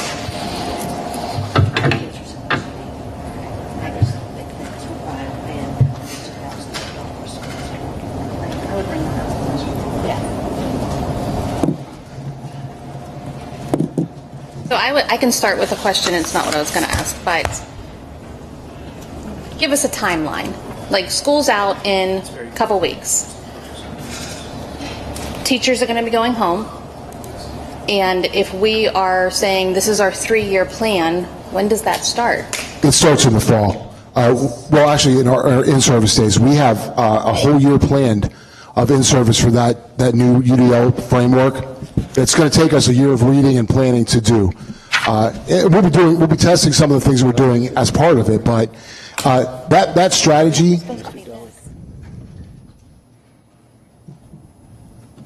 I'm sorry. Sorry, he was showing me something. That's okay. That strategy is going to take us a little time to get all of this built. Like, you don't do those things overnight. To change culture takes time. Right. So in year one, working together and testing some of those things that we're learning about together, we have spent our whole spring becoming really good at it, learning it so that we can lead it. You can't lead something you don't know. And so we've worked on being prepared to be good experts for it. Our next step is to start bringing in the professional learning for our teachers and to ask them to try those things as we do them throughout the course of the year and report back to us on how that's working. And that's how you model what UDL is. It's kind of designing the lessons so that people practice it and get feedback from you. So it's going to take us more than just 1 year to have it fully implemented, but in year one, it's a lot about learning for teachers and for us, and then how to measure kids in different ways, not just paper and pencil, which has always kind of been more of the strategy that we relied upon, some of the simpler ways. How do we allow kids to show us what they know that are above and beyond just taking paper and pencil tests?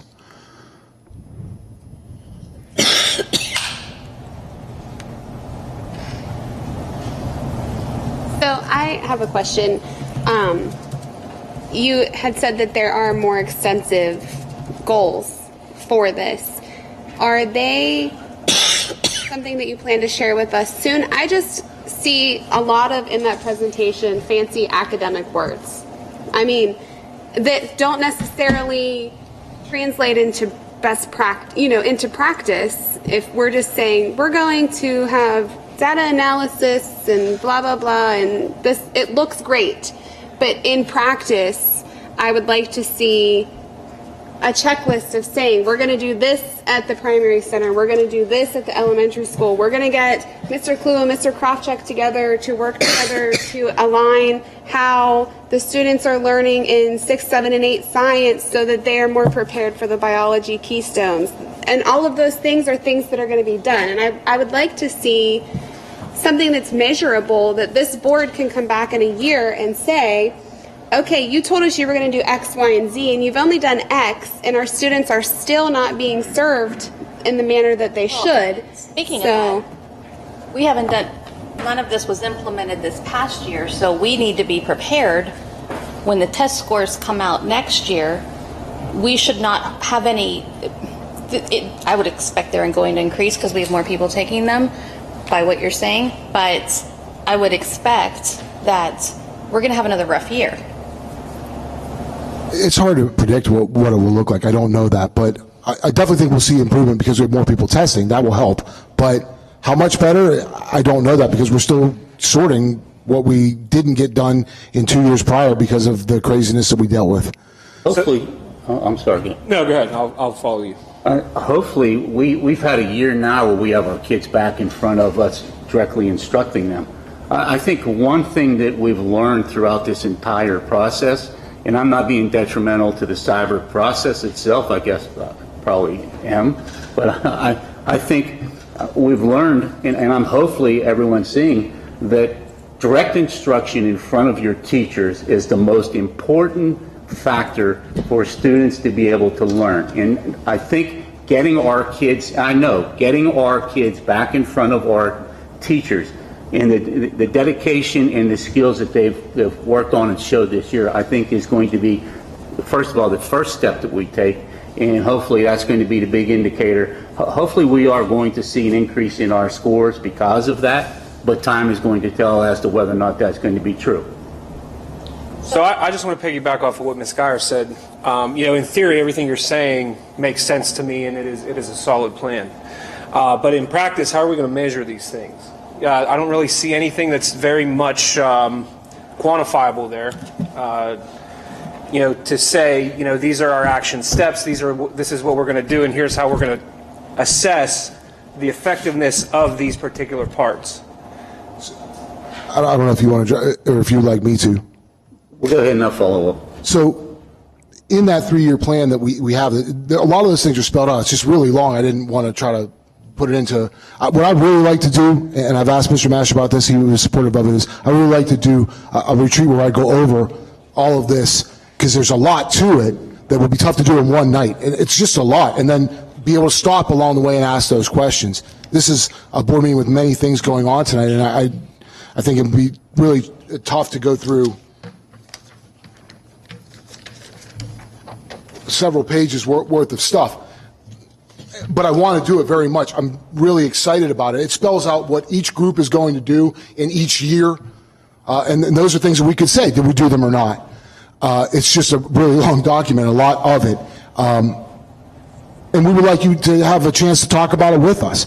So I would love an opportunity to do that in a retreat setting where we can sit down and say, okay, guys, this is what we're thinking. Ask the questions of those. Is this timeline reasonable, for example? Can you do this?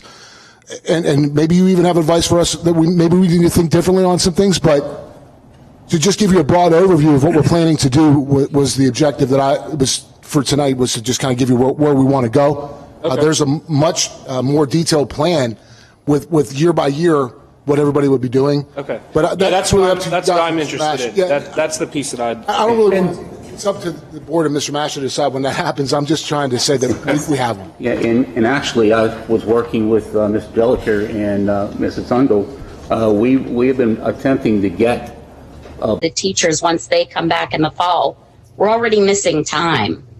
Like, this should be tweaked by admin over the summer after meeting with teachers before they're gone. It will be. Thank you. I think that is excellent advice. So, but I just want to say again, thanks for allowing us to share some of our ideas with you. I think there's a lot of good that can come from it. There's still a lot of work to do, but and I know that was a lot in one night. So I certainly want to say thanks for giving us a shot at it. Thank you. Thank you. Thank you, Dr. Claire.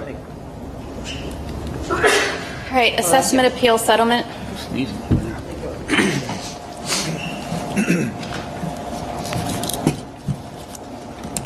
The board will be asked to authorize its solicitor to enter into a settlement agreement for the Countryside Plaza property assessment appeals, reassessing parcel map numbers 47-11-00-0-130 and 47-11-00-0-131 at a combined total assessment of $1,550,000. Any discussion? That is a loss to our school district of what, 8,000? It would be 18,500. It's an $18,000 a year loss to us in tax collection, right? The proposed settlement would result in a loss of $18,500. Though they do have an appraisal that would justify an assessment reduction that's even greater than that and could result in a loss of over $27,000. So I do think this We're not winning. Concrete leveling, additional work? The board will be asked to... I got a question. Oh, sorry. Yes, sorry. Mr. Lizzo. So if we give him a break, in other words, we'll lose $18,500 a year. if we enter into this settlement agreement with them, that will result in a loss Now, of do approximately. we have the right, once they start the remodeling up there, because I heard a few things, something is going to happen, that we can have them reassessed? Absolutely. So part of the process for a county is they'll take a look at recently closed out building permits, and they'll apply the value of those building permits to the building. And if for whatever reason we disagree with the county, if we think an even greater assessment is warranted, we as a taxing body have a right to file an appeal on that property. And we have the right to file an appeal every single year. So if for whatever reason we reach the conclusion they are underassessed, or we'd like to pursue our own appraisal, that option will always be available to us. Right now, I mean, they got some empty stores, okay? When they get filled up, we can ask for reassessment, right? Okay. Occupancy is a big issue, yes. And as these stores start to see more foot traffic because of things getting better related to the pandemic, you can make an argument that those properties are worth more, because any prospective buyer would take a look at that foot traffic and say, hey, there's clearly a lot of interest here, there's a chance to make money, I might be willing to pay more to acquire this property than I would have in 2020 when there's the shutdown order from Governor Wolf. So you're right, you raise a good point. Because I just saw where the old Kmart building, they're painting the outside. I don't know what's going on, but something is happening. Bad boys. So, Like, we need another, auto zone in that town that, we'll see. Okay. Thank you. Concrete leveling, additional work? The board will be asked to approve additional concrete leveling work, and I do not, Mrs. Mondock, from the pictures that Big Bear sent us, I do not believe that's the elementary and the middle school. I believe it is the high school rear and the primary center front. I'm looking, I'm not, That's the first picture is right out here, right out front, I think. Right? Page 4. yeah, my understanding was, 5 of 8. from what they told me, and this kind of came from Mr. Basham before he left, that there were some sidewalks that needed additional filler. So unfortunately, yeah, and you're right that's what it says, but that's not exactly where it's. I would say in order for us to vote for this, they need to send better pictures. Yeah, So we know exactly, I mean, it is 2022. Okay. Yeah. Black and white's I out went of out date. physically looking for those spots, and I cannot find them. See, what makes me think it's outside this building, if you look on the left side, top left corner of page 4, there are those posts with the kind of the rope things. I think that's out here, right? That's not at the high school. Yeah, but No, there it's not were right. color pictures that were sent to us, was there not, Ms. Mondock? There was, yes. Okay, and They were in an email that we received, I think, yesterday or today. Yes, I was Yes. going to say, I thought you had forwarded them along. What school is number 7? If anybody wants to look on page 6 and see if that's one of your cars and tell us what school they're parked at, we'd appreciate it. I just want to make sure that we have Yeah, I correctly have identified. 2 pictures here Those are actually on my pictures. computer. That's looking, I would say that's looking from the elementary school down the drive to the Yeah, one. middle school. Well, is One this that I something we see can of the figure out pictures for that I next have. Yes. meeting? And I will go have through clear the- pictures. Okay. That one's Those the pictures primary do not building? really tell. But number 7. Okay. Are we happy with the work that they've already done? It's- Okay. Good. Do we know where they've Mr. done the Price, work at? maybe you have some input on that. Are There's you a list. happy, I'd have to since Mr. add Basham the isn't list here up. any longer, do you feel that the sidewalks that they did a nice job with what they've done thus far? Have you seen them?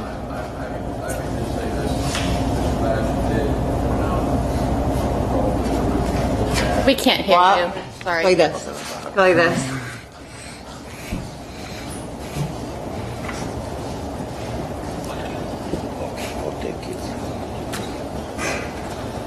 They don't do the level. Mr. Basham and I did discuss some of the areas that we're going to be looked at. Okay. Raises it up. They don't do that there. Yeah, that would be a good program. There. I did see some of the photos in regards to message that was sent from Ms. Mondock, response that Mr. Haichu had sent.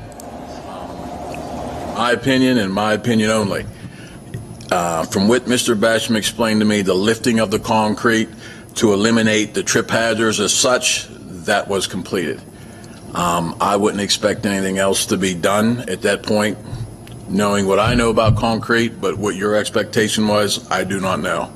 Looking at the photos that I saw, the concrete appeared to be lifted up and the trip hazards were eliminated. That's all I know. All right, thank you. Do you have a choice not to pay them? Well, what I will do is, I don't believe they've done the additional work. What I will do is I will contact them and I'll get some additional information for next week. I thought it just ended up, they did it and it ended up costing more. That's what I thought initially, but then this is also listing as a estimate. So to me, an estimate is something they have not done. So if you read back through this email that came, the email that you're referring to with the colored pictures, this was an email from from somebody at Big Bear to Mr. Basham, and it said that we're ADA compliant and that there were a couple slabs, 5 to 6 at the side maintenance door where the cone was, and slab 13 at the primary center. So those are the 2 colored pictures. They required more foam than anticipated. This may be due to drainage problems or if there was an excavation done in the area. I can give you a call this week. I just wanted to make sure everyone is on the same page with the overages. So it seems like this work was already done because they wouldn't have started into a slab. They would have started into a slab and finished the slab, and it just took more than what they thought was going to take. So they've already done this work. Okay, well, we can get clarification on that for next week. Yep, I will definitely get clarification on it for next week for you. Okay, thank you. Anything else? All right, WIU number 7, notice of policies, procedures, and use of funds. The board will be asked to approve the Westmoreland Intermediate Unit's notice of policies, procedures, and use of funds.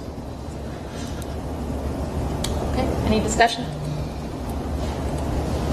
Purchase and installation of new scoreboard for girls softball.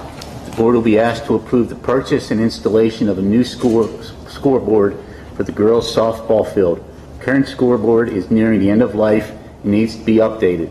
The price for the scoreboard, 2 panels, wireless controller, and installation would be $6,485.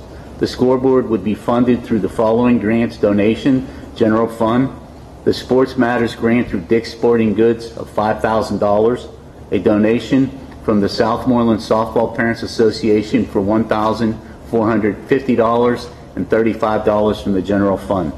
The installation would include the removal of the existing equipment, lifting and attaching new equipment, and making the scoreboard operational. Okay, any discussion? Yeah. There going to be advertisements on this scoreboard? Like Pepsi or anything?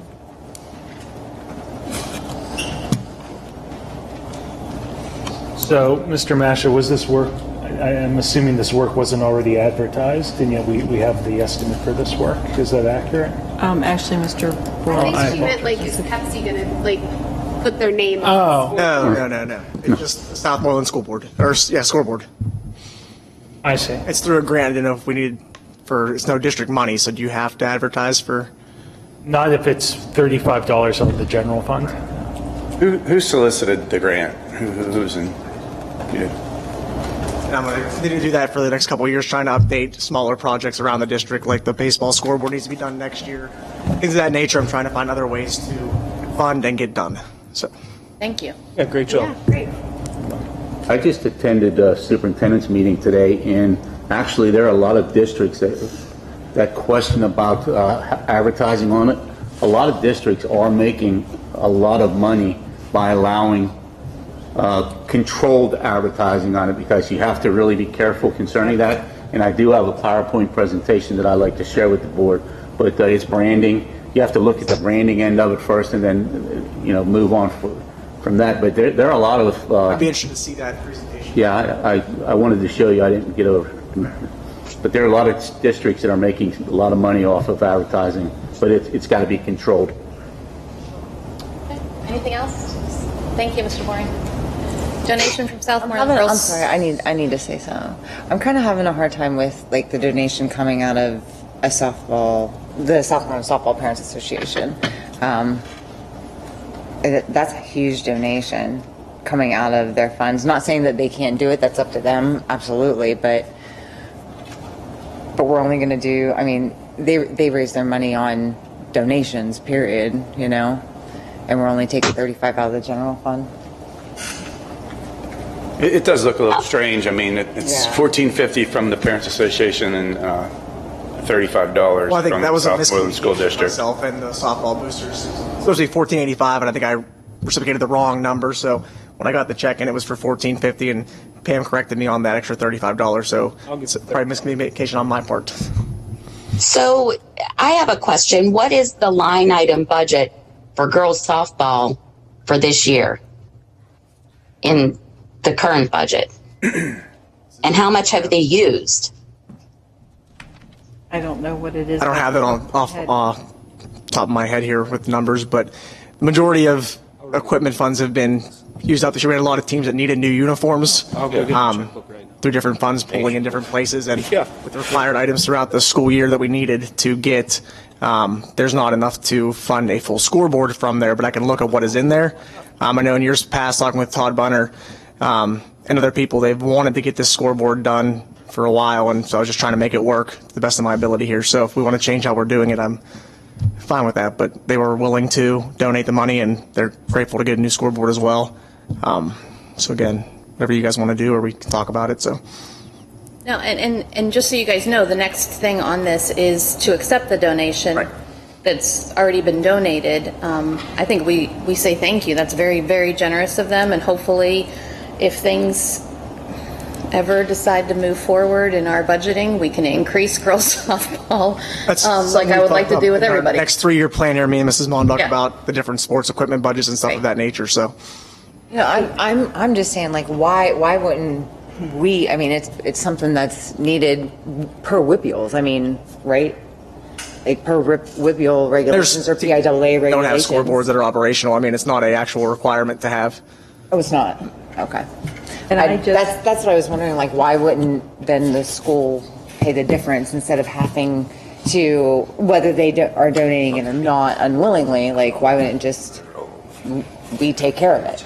Part of having the discussion. You know, I mean, like, and I mean, when I say the next time a girls softball asks you to buy from their fundraiser, say yes, everybody.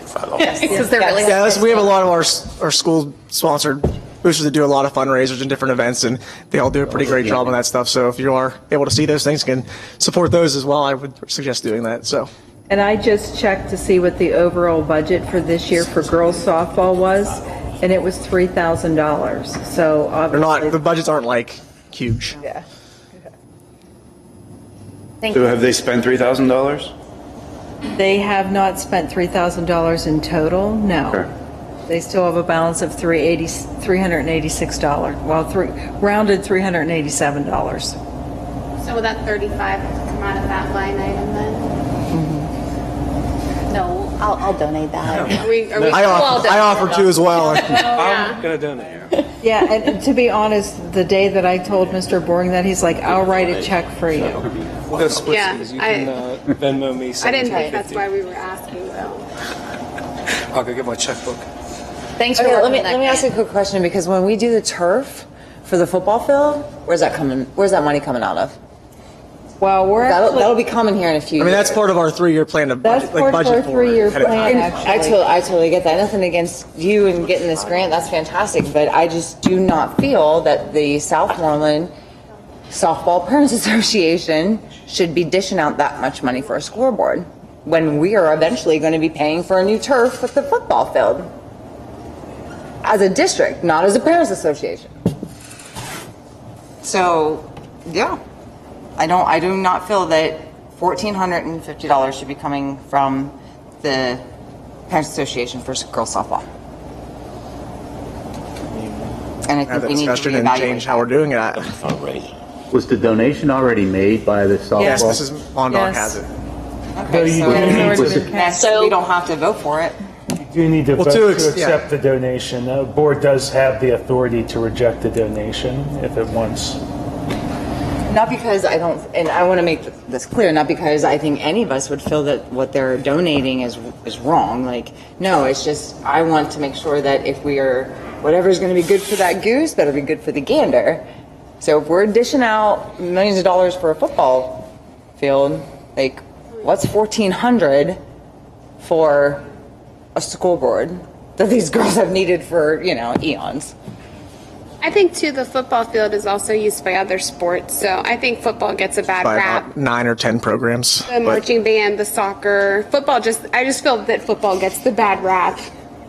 No, I'm not giving a bad rap for them. I'm just saying. Turf is in the 3-year plan I'm gonna for 300. Again, this was just trying to get a scoreboard done. However, you guys want to Absolutely. change the funding, I'm fine with. Again, I'm just trying to get projects done. Yes. And this project couldn't be done Thank with you. $300 in their budget, so we're grateful that it is getting done. I agree with Nicole. I mean, if we can't scrape up $1,450 to, put a scoreboard up, we're going to take it from the boosters. If they're So, send us the I'm check, not in- we'll vote next week to send it back to them. I think that's what my we vote. should do. So. I think that when we are making improvements to property, that should not be done through the boosters. And that's obviously an improvement to property. I don't think we should be paying $35. I think we should send their donation back, thank them, and have them do something wonderful for the girls with that $1,400. Right. I'm going to go sit down. Thank you, Dan. Mr. Bory.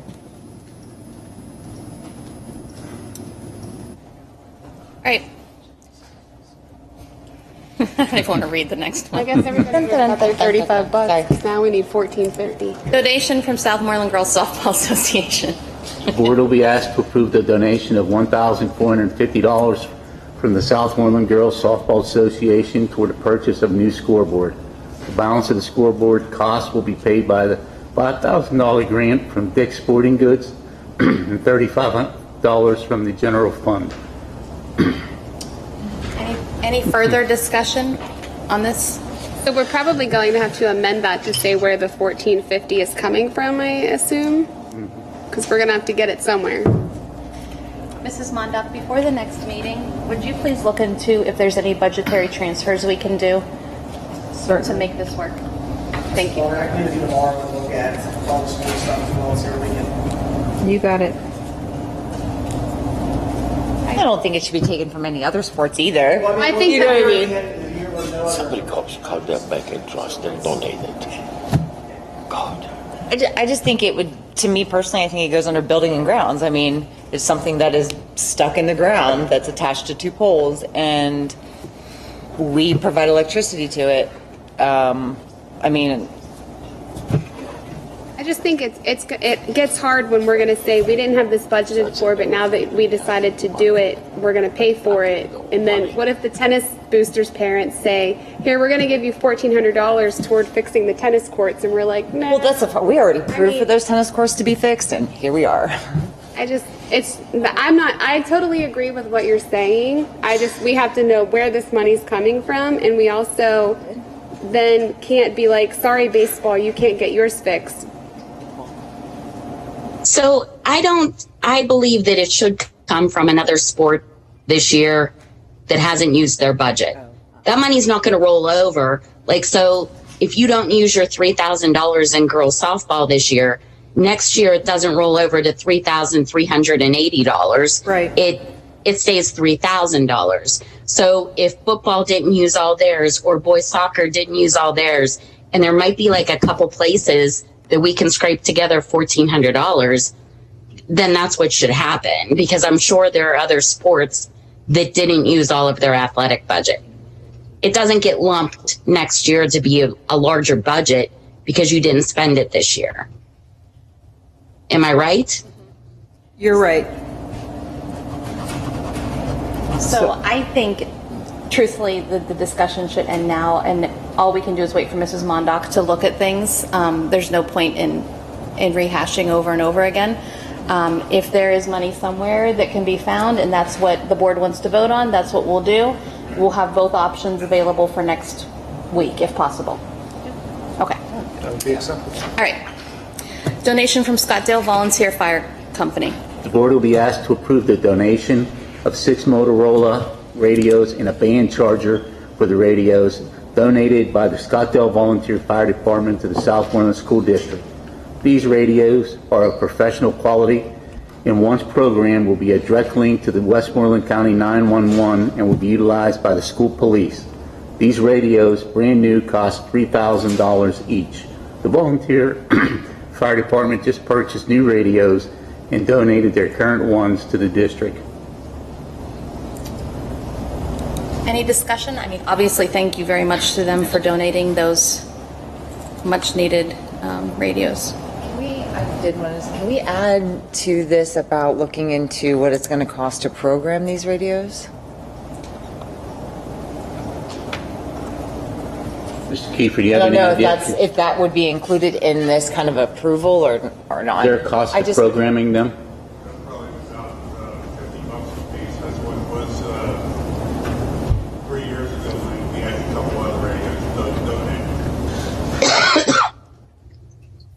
What do you, $50 a piece? $300 a radio. No. Oh, for all In 6. total, I believe is Okay. what he's saying. So we can revise this proposed motion to include the cost of programming the radios and treat that all as one motion at the next voting meeting. Okay. I would just. But thank you, that's a good point. That was- Yeah, I would hate for okay, we accepted the donation, so then our next meeting, which is a month later, then we're going to approve for them to be programmed. That's a waste of a month that they could have been programmed. Right. Do we have to approve them to be programmed? Can it just? I don't know. I just figured, anything that has to deal with money has to be public. Mr. Kiefer, were you just going to program them? I'm sorry. Has to send them to Motorola. Okay. Okay. We should include that on. Okay, so that should be probably a separate motion to spend money. Or I think, Lee, you said it can be incorporated into that motion or no? You could, but it's also appropriate to treat them as separate motions. It's probably cleaner that way because then the board isn't voting on 2 distinct issues through one motion. So generally, less complex motions are better. So 2 items would make sense. Anything else on that? PSBA standard membership dues for 22-23 school year. The board will be asked to approve the 2022-2023 PSBA membership renewal at a cost for standard membership of $9,284.72. Any discussion? Don't we use the additional policy maintenance ones? So why are we only approving the standard and not the add-on? Wasn't that included? I read that correctly? Wasn't that, it's included in that membership. We do use the policy because that is what we've updated all our policies. Why is there add-on fees? For policy maintenance is $12.50. What's the top thing? Or do I just? Doesn't it say included right next to? That's under the all access package for $11,764.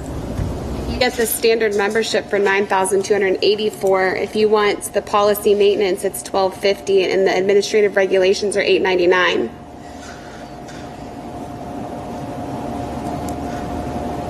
Still a little bit cheaper. Yeah. So, Mr. Mash and Mrs. Tarzan, could you look at that for next week and decide if that's the one we need or if we need the other one? All right. Adelphi Education Services.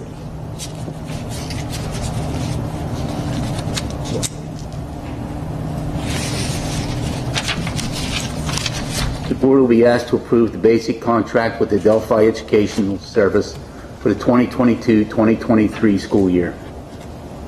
Any discussion?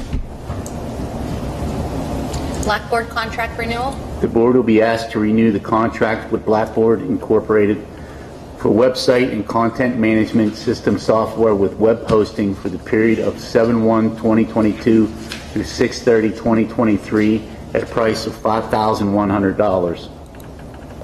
Any discussion? Student enrollment in St. Vincent Bearcat BEST program. The board will be asked to approve the enrollment of a district student in the St. Vincent's Bearcat BEST program for the 2022-2023 school year. The cost of the program is $33,915.84 per student per year, and the ESY extended school year is $3,768.43 per student per year, plus transportation. Any discussion on that? Do we want to move the resolution? Is that when you're going to do your presentation, Mrs. Mondock? Can we get through the rest of this? Move that to the bottom? Mr. Deliker, is that okay? That's fine. Okay. Bus driver's request.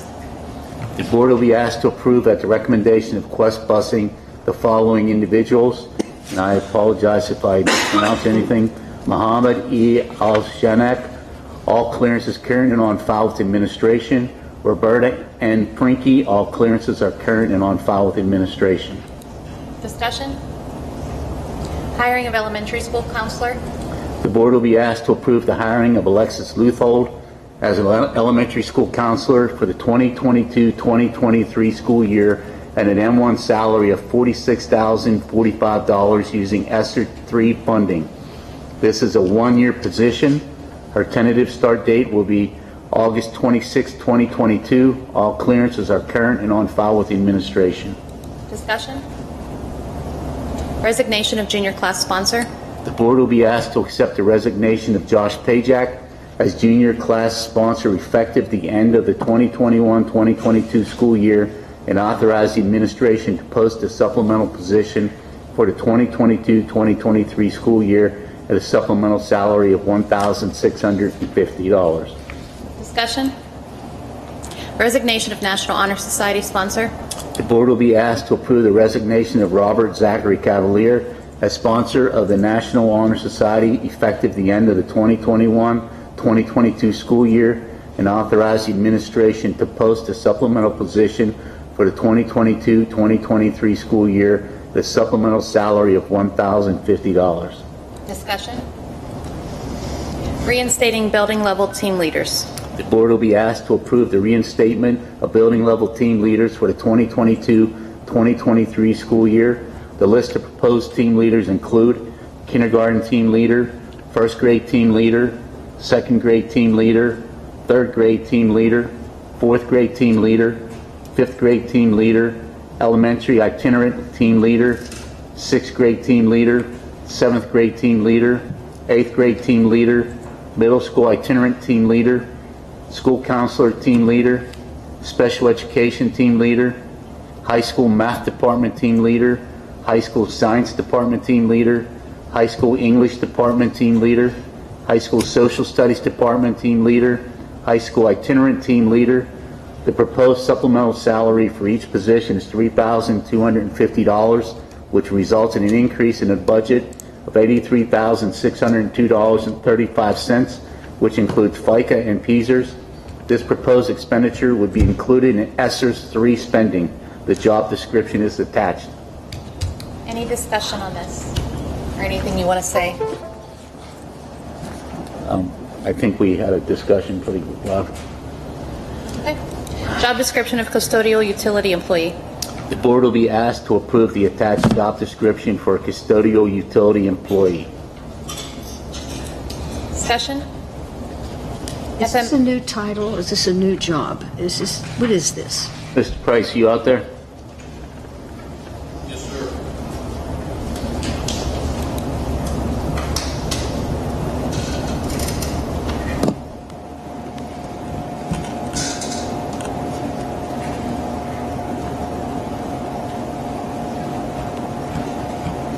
This was a new position that was discussed and brought before the board. The job description basically is written off every other job description. A few changes to the custodial position would be that individual would be able to work throughout the district wherever he's needed. If somebody calls off, I can send him to the high school. If somebody calls off, I can send him to the elementary school. Can I interrupt you for 1 second? Sure.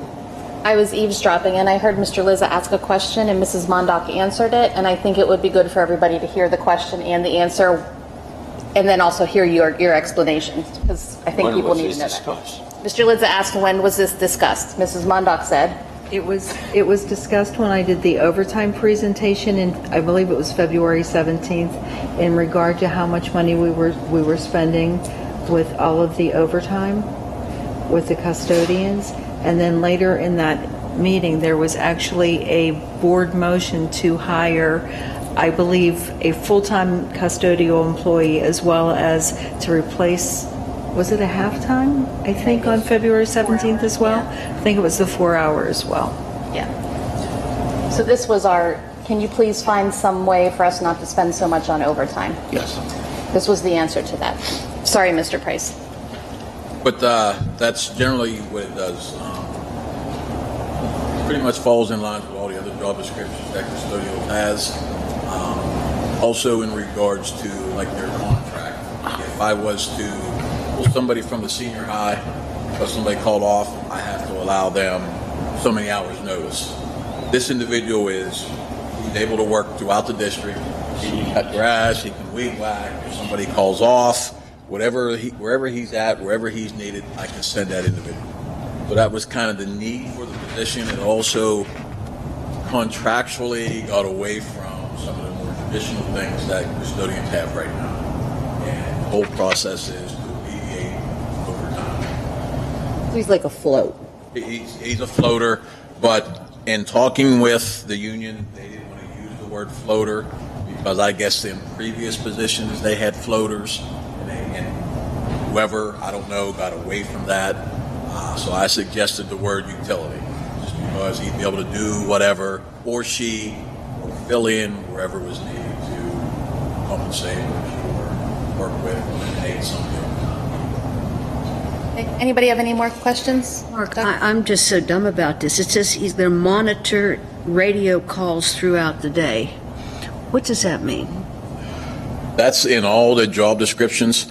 And to be honest with you, I've been changing, looking at, and there are going to be numerous changes coming to the job descriptions, but that relates to when at one point or another, I guess, custodials carried radios, or if they're needed throughout the district, they would get called on a radio by office staff or whatever, but no one carries radios at all now. So okay, that's this language that's in their job description. It's in every one. And with all the updates, I've been keeping Mr. Masher abreast of. Just ask it, Mark. Just ask. The duties were about helping with lunches, and even in the summer it talks about move trash during and after lunches, assist with lunches. I have to look. I don't. It's got to be included. Again, depending on what position, what job title they have, I'll give you an example. Governor. Her custodial job is when she arrives in the morning, she cleans a classroom. But as soon as she cleans that classroom, she's supposed to go outside. She's supposed to weed whack and cut grass. Then once she weed whacks and cuts grass, she has to be into the elementary school because they come in for breakfast. So Miss Husband is one of two individuals. Well, actually, Miss Husband is the only individual that has help throughout the day. That's Miss Cover for lunch period or breakfast because of what goes on down there.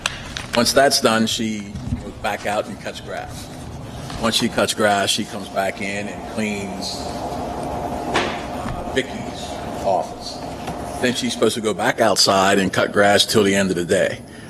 And again, a lot of these job descriptions I've gone over. I've discussed with Mr. Masha some of the changes that are going to be coming forth. Once all that is done, once I get people into position, a lot of things like that are going to go away. That was all language that was put in long before me. And to be quite frank, a lot of it don't make sense. But I have all the old job descriptions, and I have currently all the changes with the new job descriptions. Just nothing has been implemented at this point till everything's looked at and given the okay. But if you look at the job descriptions, there's stuff that don't even apply at all anymore. Any other questions? Thank you. Thank you, Ms. Price. FMLA for employee 2091. The board will be asked to approve an FMLA request from employee 2091 from May 10th, 2022 through July 31st, 2022. Discussion? Okay. Resolution for Southmoreland's proposed general fund final budget and posting of Southmoreland's 2022-2023 fiscal year proposed final general fund budget with a tax increase within the Act 1 index. The board will be asked to approve the posting of the proposed fiscal year 2022-2023 general fund budget of Southmoreland School District with the Act 1 of June 27, 2006 as amended tax increase within the Act 1 index. And I do believe that Ms. Moreland has a lot more that she would like to. Yes, I have a few comments. As you all know, the budget development this year was a bit different than the previous years. This year, the budget was developed not only looking at what we need for this year to sustain the district, in addition, what is needed for the next 3 years. When we began developing the capital needs budget, Mr. Masha and I met with several members of our administrative team. The goal was to budget items not only needed for curriculum and the education of our students, we also wanted to look at our buildings and grounds to determine what was needed to keep our students and staff safe, warm, and dry. By doing this, we feel that we are protecting our most important asset, our students, all the while developing a plan to protect the investment of the stakeholders of the Southmoreland School District has put into the buildings and grounds of the district. With that being said, we've discovered some things that have been added to our 3-year capital plan that are quite costly. In fact, the items that are added to the budget this year was $1,686,250 to this year's budget, and I'll just describe now briefly how. I sent to all of the board members via email, I believe yesterday, some information on our 3-year plan and also the presentation that I shared with the Finance Committee the other evening. With that being said, I can tell you that for athletic for next year, we're looking at $9,500 for gym floor ceiling, which obviously is something that has to be done every year to keep that to a situation where you can continue to utilize the gym floors. Obviously, those of you may know, we have a rubber one in the middle school. All that we have to do with that one is clean it.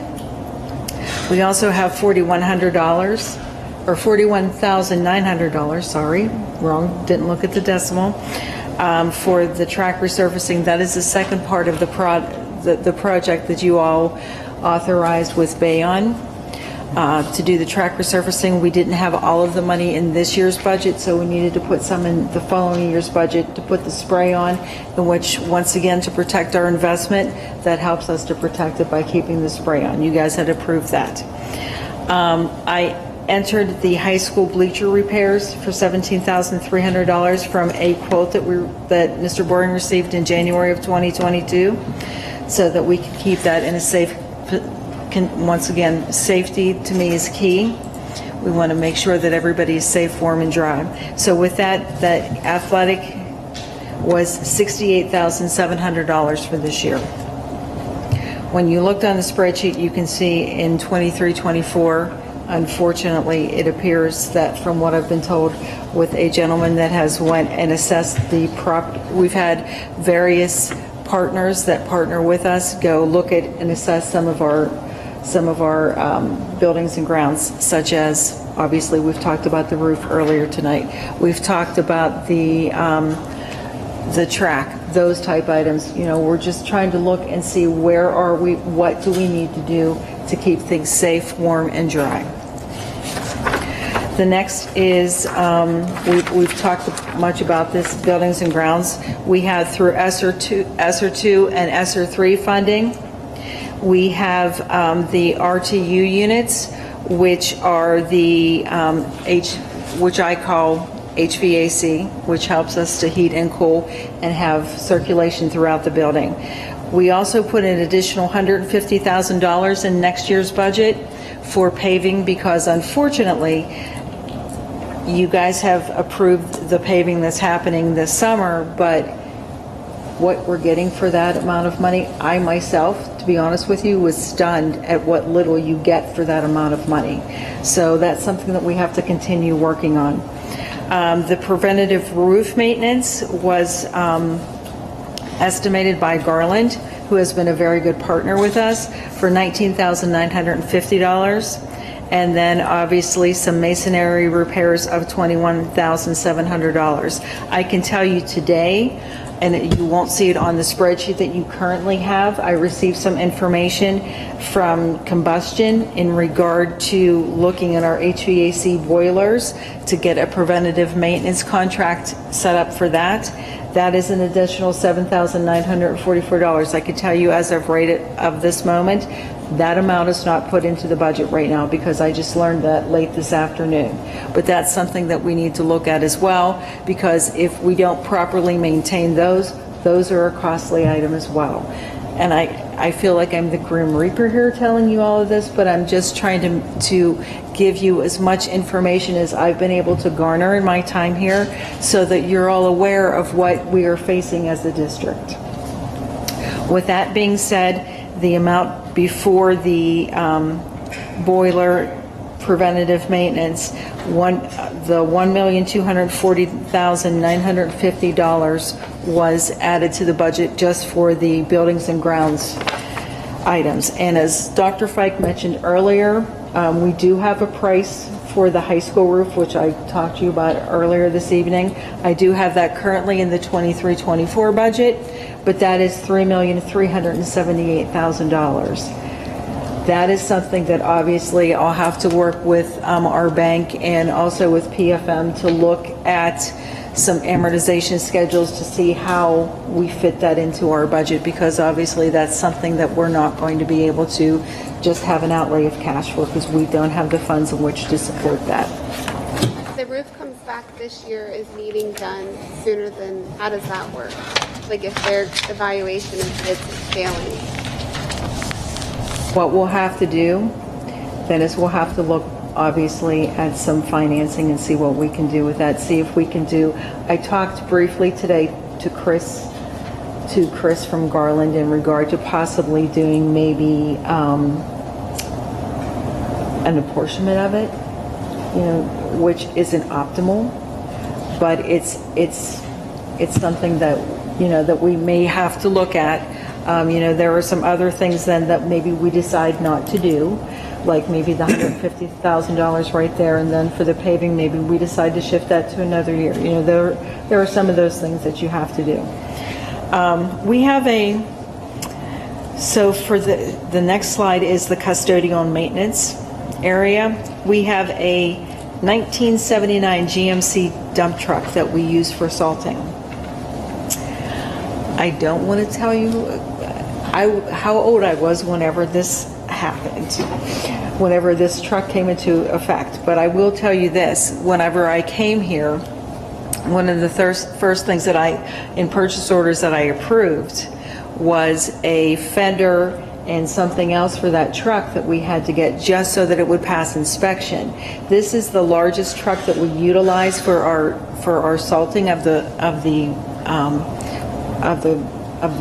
grounds. So obviously it's something that we need. It's not something that we use often, so I understand why it hasn't been replaced, but it's getting to the part where we're just kind of piecemealing it back together so that it passes inspection. And it's something that, God forbid we have a big snowstorm, we're going to need. I also talked a lot with Mr. Price in regard to scrubbers. We currently have what is called ride-on scrubbers, which to me, being a Penguins fan, the Zamboni machines, that's kind of what they look like. I talked to him because in my other districts, we had the walk-behind scrubbers, which are much less expensive. And I said, could we utilize something like that instead of the ride-on ones when we need to replace them? Because we have some that are aging out, once again, need to replace them. So I put one of the walk-behind scrubbers in the budget for next year. So with that being said, the custodial maintenance capital budget, which is added to the general fund budget, is $101,000. You look like you want to say something, Mr. Friend. Nope. No, I have nothing to say. We all have that like eye-opening mouth drop. No, I was just waiting. I was just bated breath to hear how much I was going to be. Okay. All right, so the next one is a very important one. Obviously, we're getting back into the fact, talking with Mr. Masha and some of the individuals, we're wanting to continue to update our curriculum. This past year, we spent $225,000 updating the elementary ELA curriculum, and we currently have $150,000 in for ELA curriculum for secondary. So that's the amount of money that we're putting in for curriculum at this point.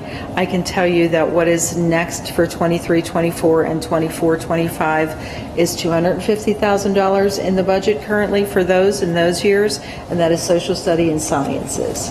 So we're working on developing a curriculum cycle to keep things up and flowing.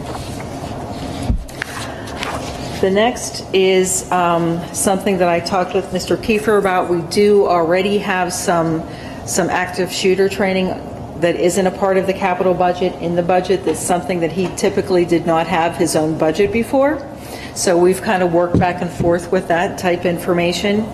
But one of the things that we're proposing to put into that is in the budget right now are the cameras in the stairwell of the high school, cameras in the stairwell of the, I think it was high school or middle school, elementary, and stairwells as well, I think you said.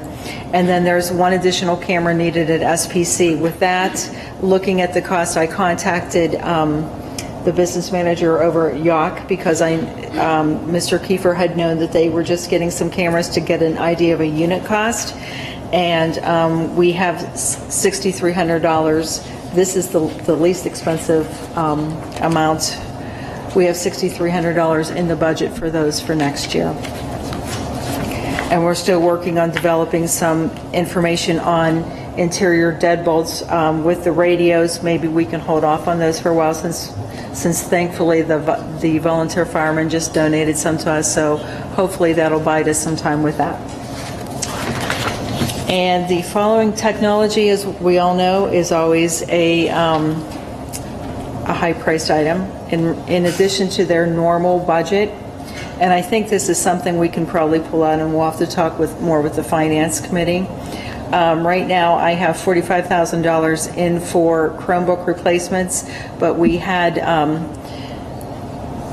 the gentleman, Mr. Smithola, I believe, he and Mr. Pushkar got together after the board had requested it and did a inventory by Mr. Masha's request. We currently have 144 Chromebooks that are in district that haven't been utilized yet, so possibly we can look to knock down the number for the Chromebook replacements, I would say, for next year. However, we do have servers, switches, projector replacements. I know that Mr. Masha, did they get you the numbers for those boards that Mrs. Geyer was talking about at the budget? I know they were looking into it. They were researching the cost. Okay, all right. It was the whiteboards that you had asked. Yeah, the ones that Mount Pleasant has. I know they were looking into the cost of those, but I believe from what Mr. Smithola told me, they were probably about $5,000 to $10,000 a piece. So unfortunately, I think we'll keep the projectors in for just a while longer. We also are looking at ascertaining some more battery backup replacements and then to refresh the SES computer lab. That cost is $119,300. With that being said, as I stated earlier, the total added to the budget was $1,686,250 of capital improvement items. Now, the regular budget, there were some heavy hitters there as well, and I went over these with the at the committee meeting the other night, but I'll go over these for everybody's general information as well. The CTC saw a 33% increase in the budget, in the general fund budget, because we actually have 95 students that have applied and have been granted a spot for next year. So that increases the budget $154,680. You may ask, what is the total line item dollar for that? And that I didn't share at the committee meeting the other night. I thought it might be helpful to share that.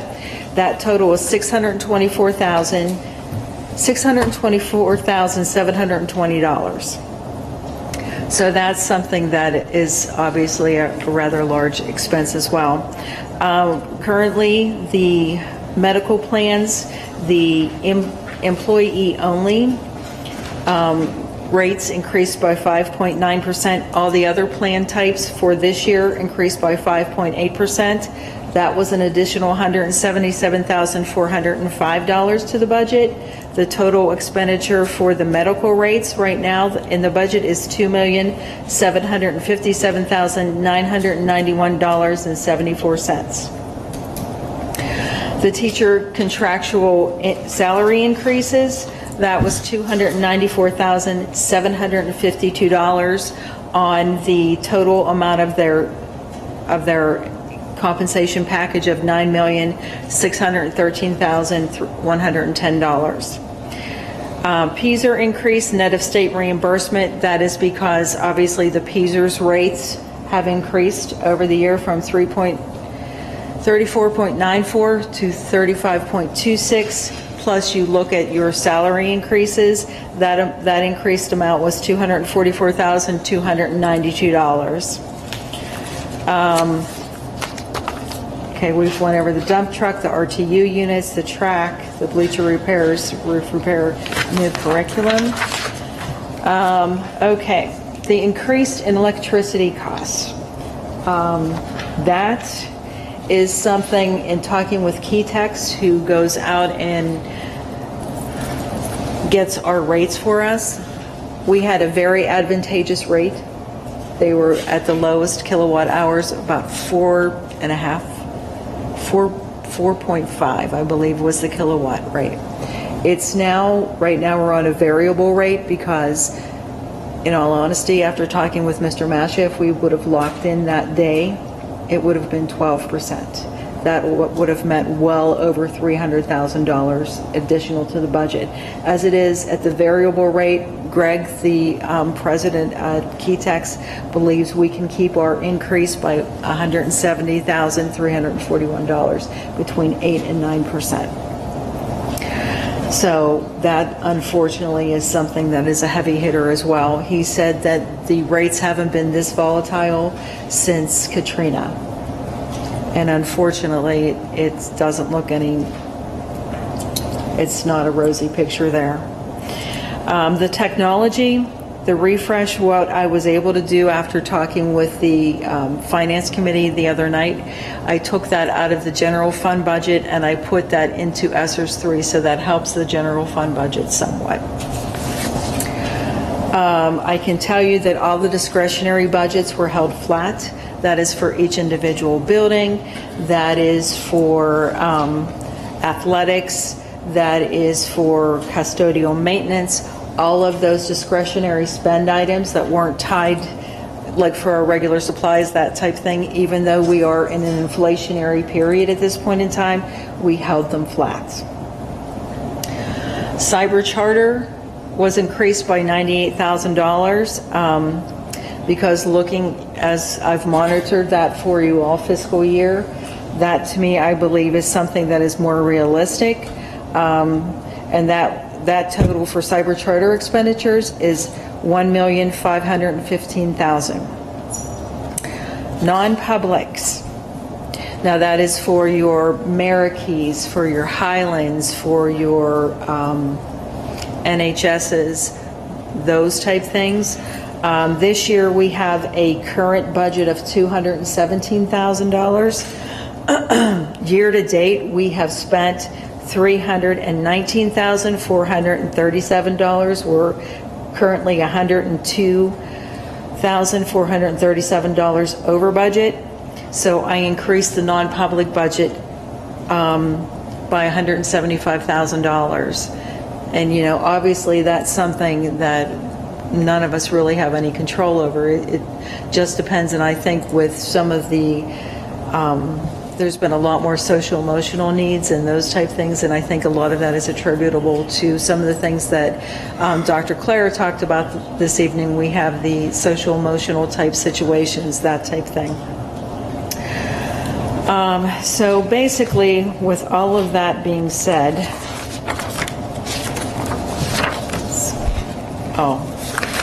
before I get to the final bottom line, I think one thing that's very important to kind of show you all, I think, because each school district's a little bit different.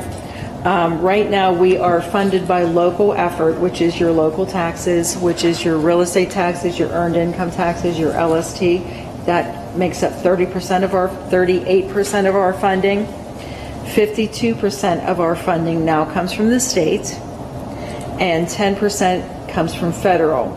Obviously, the federal is a bit higher right now because of ESSERS. That's something that we normally don't see, and that's a one-time, that's a once in a, let's pray to God, that's a once in a lifetime occurrence. Yes. So that's, but I think that's kind of helpful to know, like, where exactly does our funding come from? In regard to the general fund budget, our current expenses are $36,244,494.35. Our local revenues are $502,32. Our federal revenues are $3,632,204.86. That gives us a projected deficit of $1,245,284.73. Now, what I can tell you is this. Our current basic ed funding, all school districts are projected right now to get quite the increase. I'm not comfortable budgeting that increase amount because, quite honestly, I'm not so sure that it's going to happen. I think some of it will happen, not all of it. I can tell you that in 21-22, our allocation was $9,909,168. In discussion with some of my Westmoreland County business managers, we all kind of are being very conservative in our revenue budgeting as far as this line item goes. The governor's proposed funding for Southmoreland in the basic line item of basic education funding is $10,809,194, which would generate an additional $900,026 for the district. However, I don't have that crystal ball at this point in time. I don't nor do any of us feel comfortable budgeting that amount. So I left that flat. The special education funding, however, was increased by $161,987. So I felt comfortable in budgeting that additional amount between the two. Like I said, it's all kind of a judgment call at this point in time. I would much rather be very conservative in my revenue generating, in my analysis, with the hopes that before we pass the general fund budget, we will get some better guidance from the state. So that projected deficit, if we did receive all $900,000, and that's a big if, and then we had the increase in Fayette and the increase in Westmoreland County taxes, I'm projecting a deficit of $95,431.94 to be taken from the fund balance. But like I said, everything is contingent upon what happens with the basic ed funding. And that's the thing that I'm hoping that we get at least 25% of that additional $900,000 number. I'm hoping that we do, and that would be a big help. But that's where we are at this stage of the game. Like I said, there's still some more work to be done, but that's where we are right now. Mrs. Mondock, I think it's important. You had told the committee that this increase in millage for each county is half. Correct. Of what we could increase it to. Correct. So it's not the maximum increase that we can It do, is it's not. half. It is not, because we trying to be very cognizant of our stakeholders and knowing the demographics of our stakeholders. When you look at that,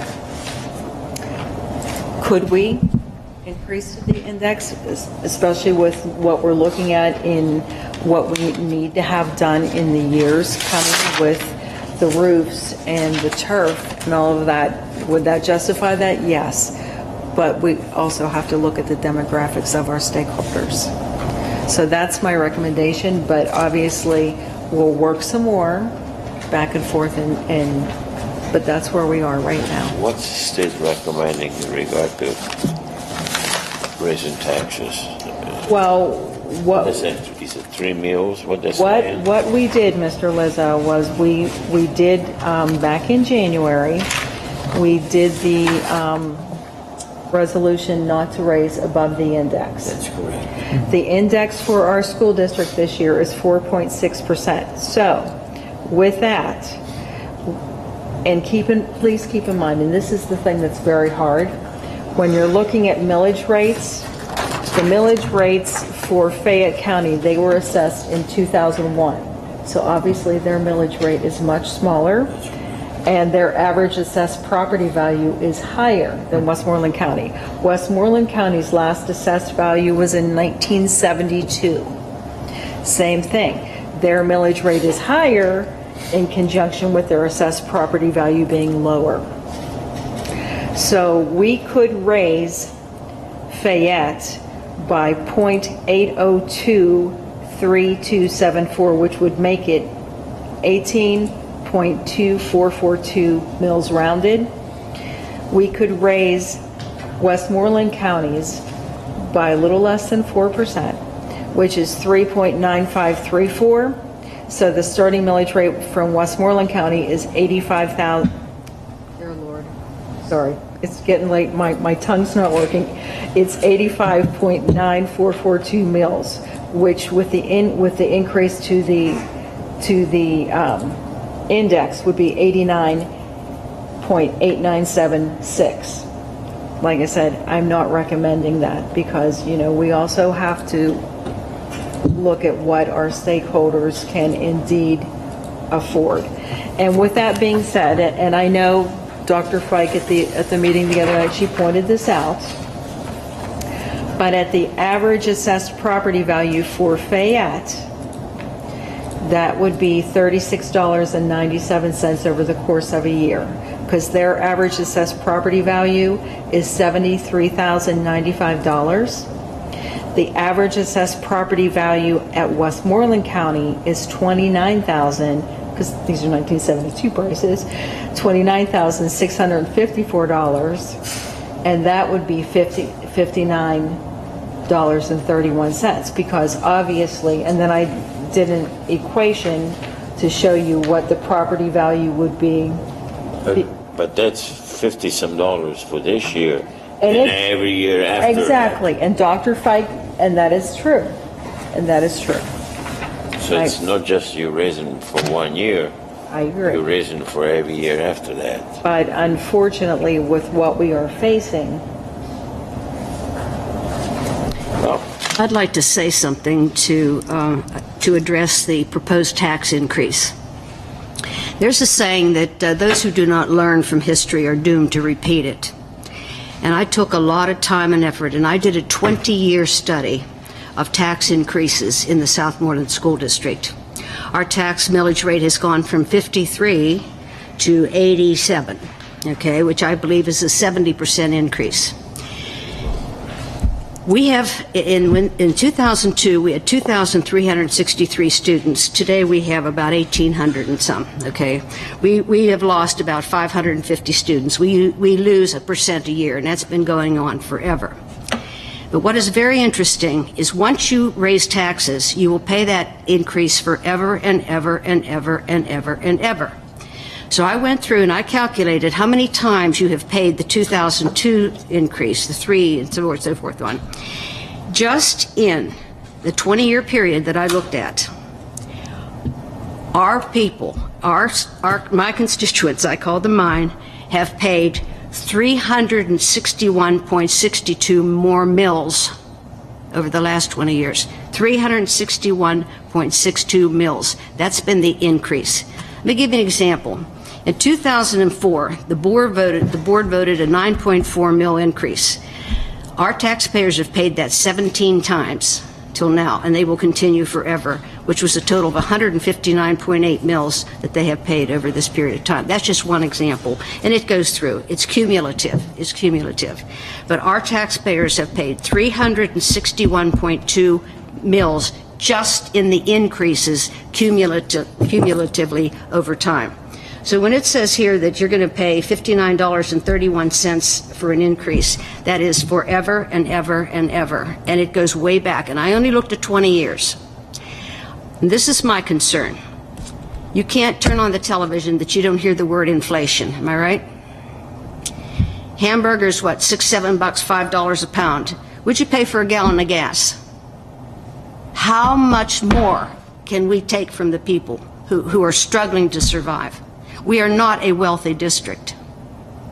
I have talked to people who are really, really hurt because they're fighting so hard to save their homes. Take somebody whose husband dies or something, they're down to Social Security. They lose half their income. I mean, I understand all this stuff looks beautiful on paper, but there's a real human price to pay out there, a real human price. We are committed to the education of our children. We always have been, and I will stand for that. But there has to be some way to put the brakes on, or this history is just going to continue. You're just going to continue until people can't pay it anymore. Things are really tough in this country right now with inflation, and this is not a time for us to be increasing taxes. I'm sorry. We got a ton of ESSER's money. We got millions of dollars in ESSER's money. It would seem to me that I would just like to say something too, Dr. Fike. I understand exactly what you're saying. Many of us are struggling to put gas in our car and food on the table. But inflation is also impacting this district at a tremendous rate as well. I mean, I seriously think that the estimated increase in electricity cost is probably low based on what they're saying here. And I understand everything you're saying. I disagree with your math on how taxes work and how much more we've paid. I get it. Until there's tax reform in this state and they start funding school districts at a level in which we can sustain, I don't think we have a choice in increasing taxes. Sadly, that's where we are. So yes, we can use ESSER's money, and that's great. Like, I noticed we're using ESSER's money for this $83,000 that we're going to pay team leaders that seem to be a huge part of our plan moving forward. But so do we only have team leaders in year 1, and in year 2 and 3 they go away? I mean, our roof is not in good shape. There's just a million things. I think it's great to be able to stand up and say, you don't think we should raise taxes. I don't think we should either. But I also realize that this district is basically, from the sounds of it, crumbling in around us because we haven't done these things. That's all I want to say. I get it, but I don't understand what our options are here.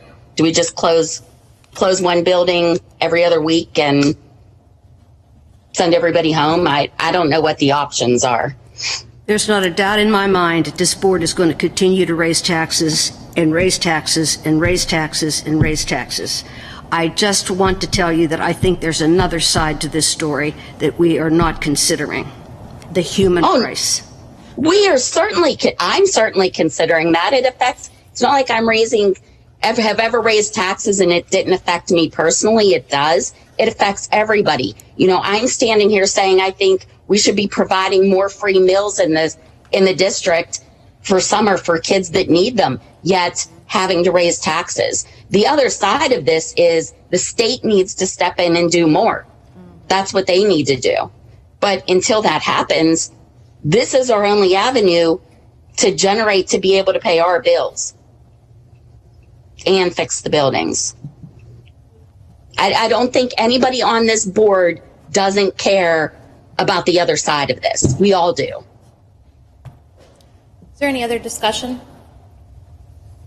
All right, we're going to have to take a short 5-minute recess to allow people to call in for citizens' comments. The phone number is 724-640-2609. Can I have a motion for recess? Second? I don't know if I'm allowed to vote, but that's what we're doing. Sounds good to me.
Yep. Second? Second, third, All right. all of it. Thanks. All in favor? Aye. Opposed? All right, thanks, everybody.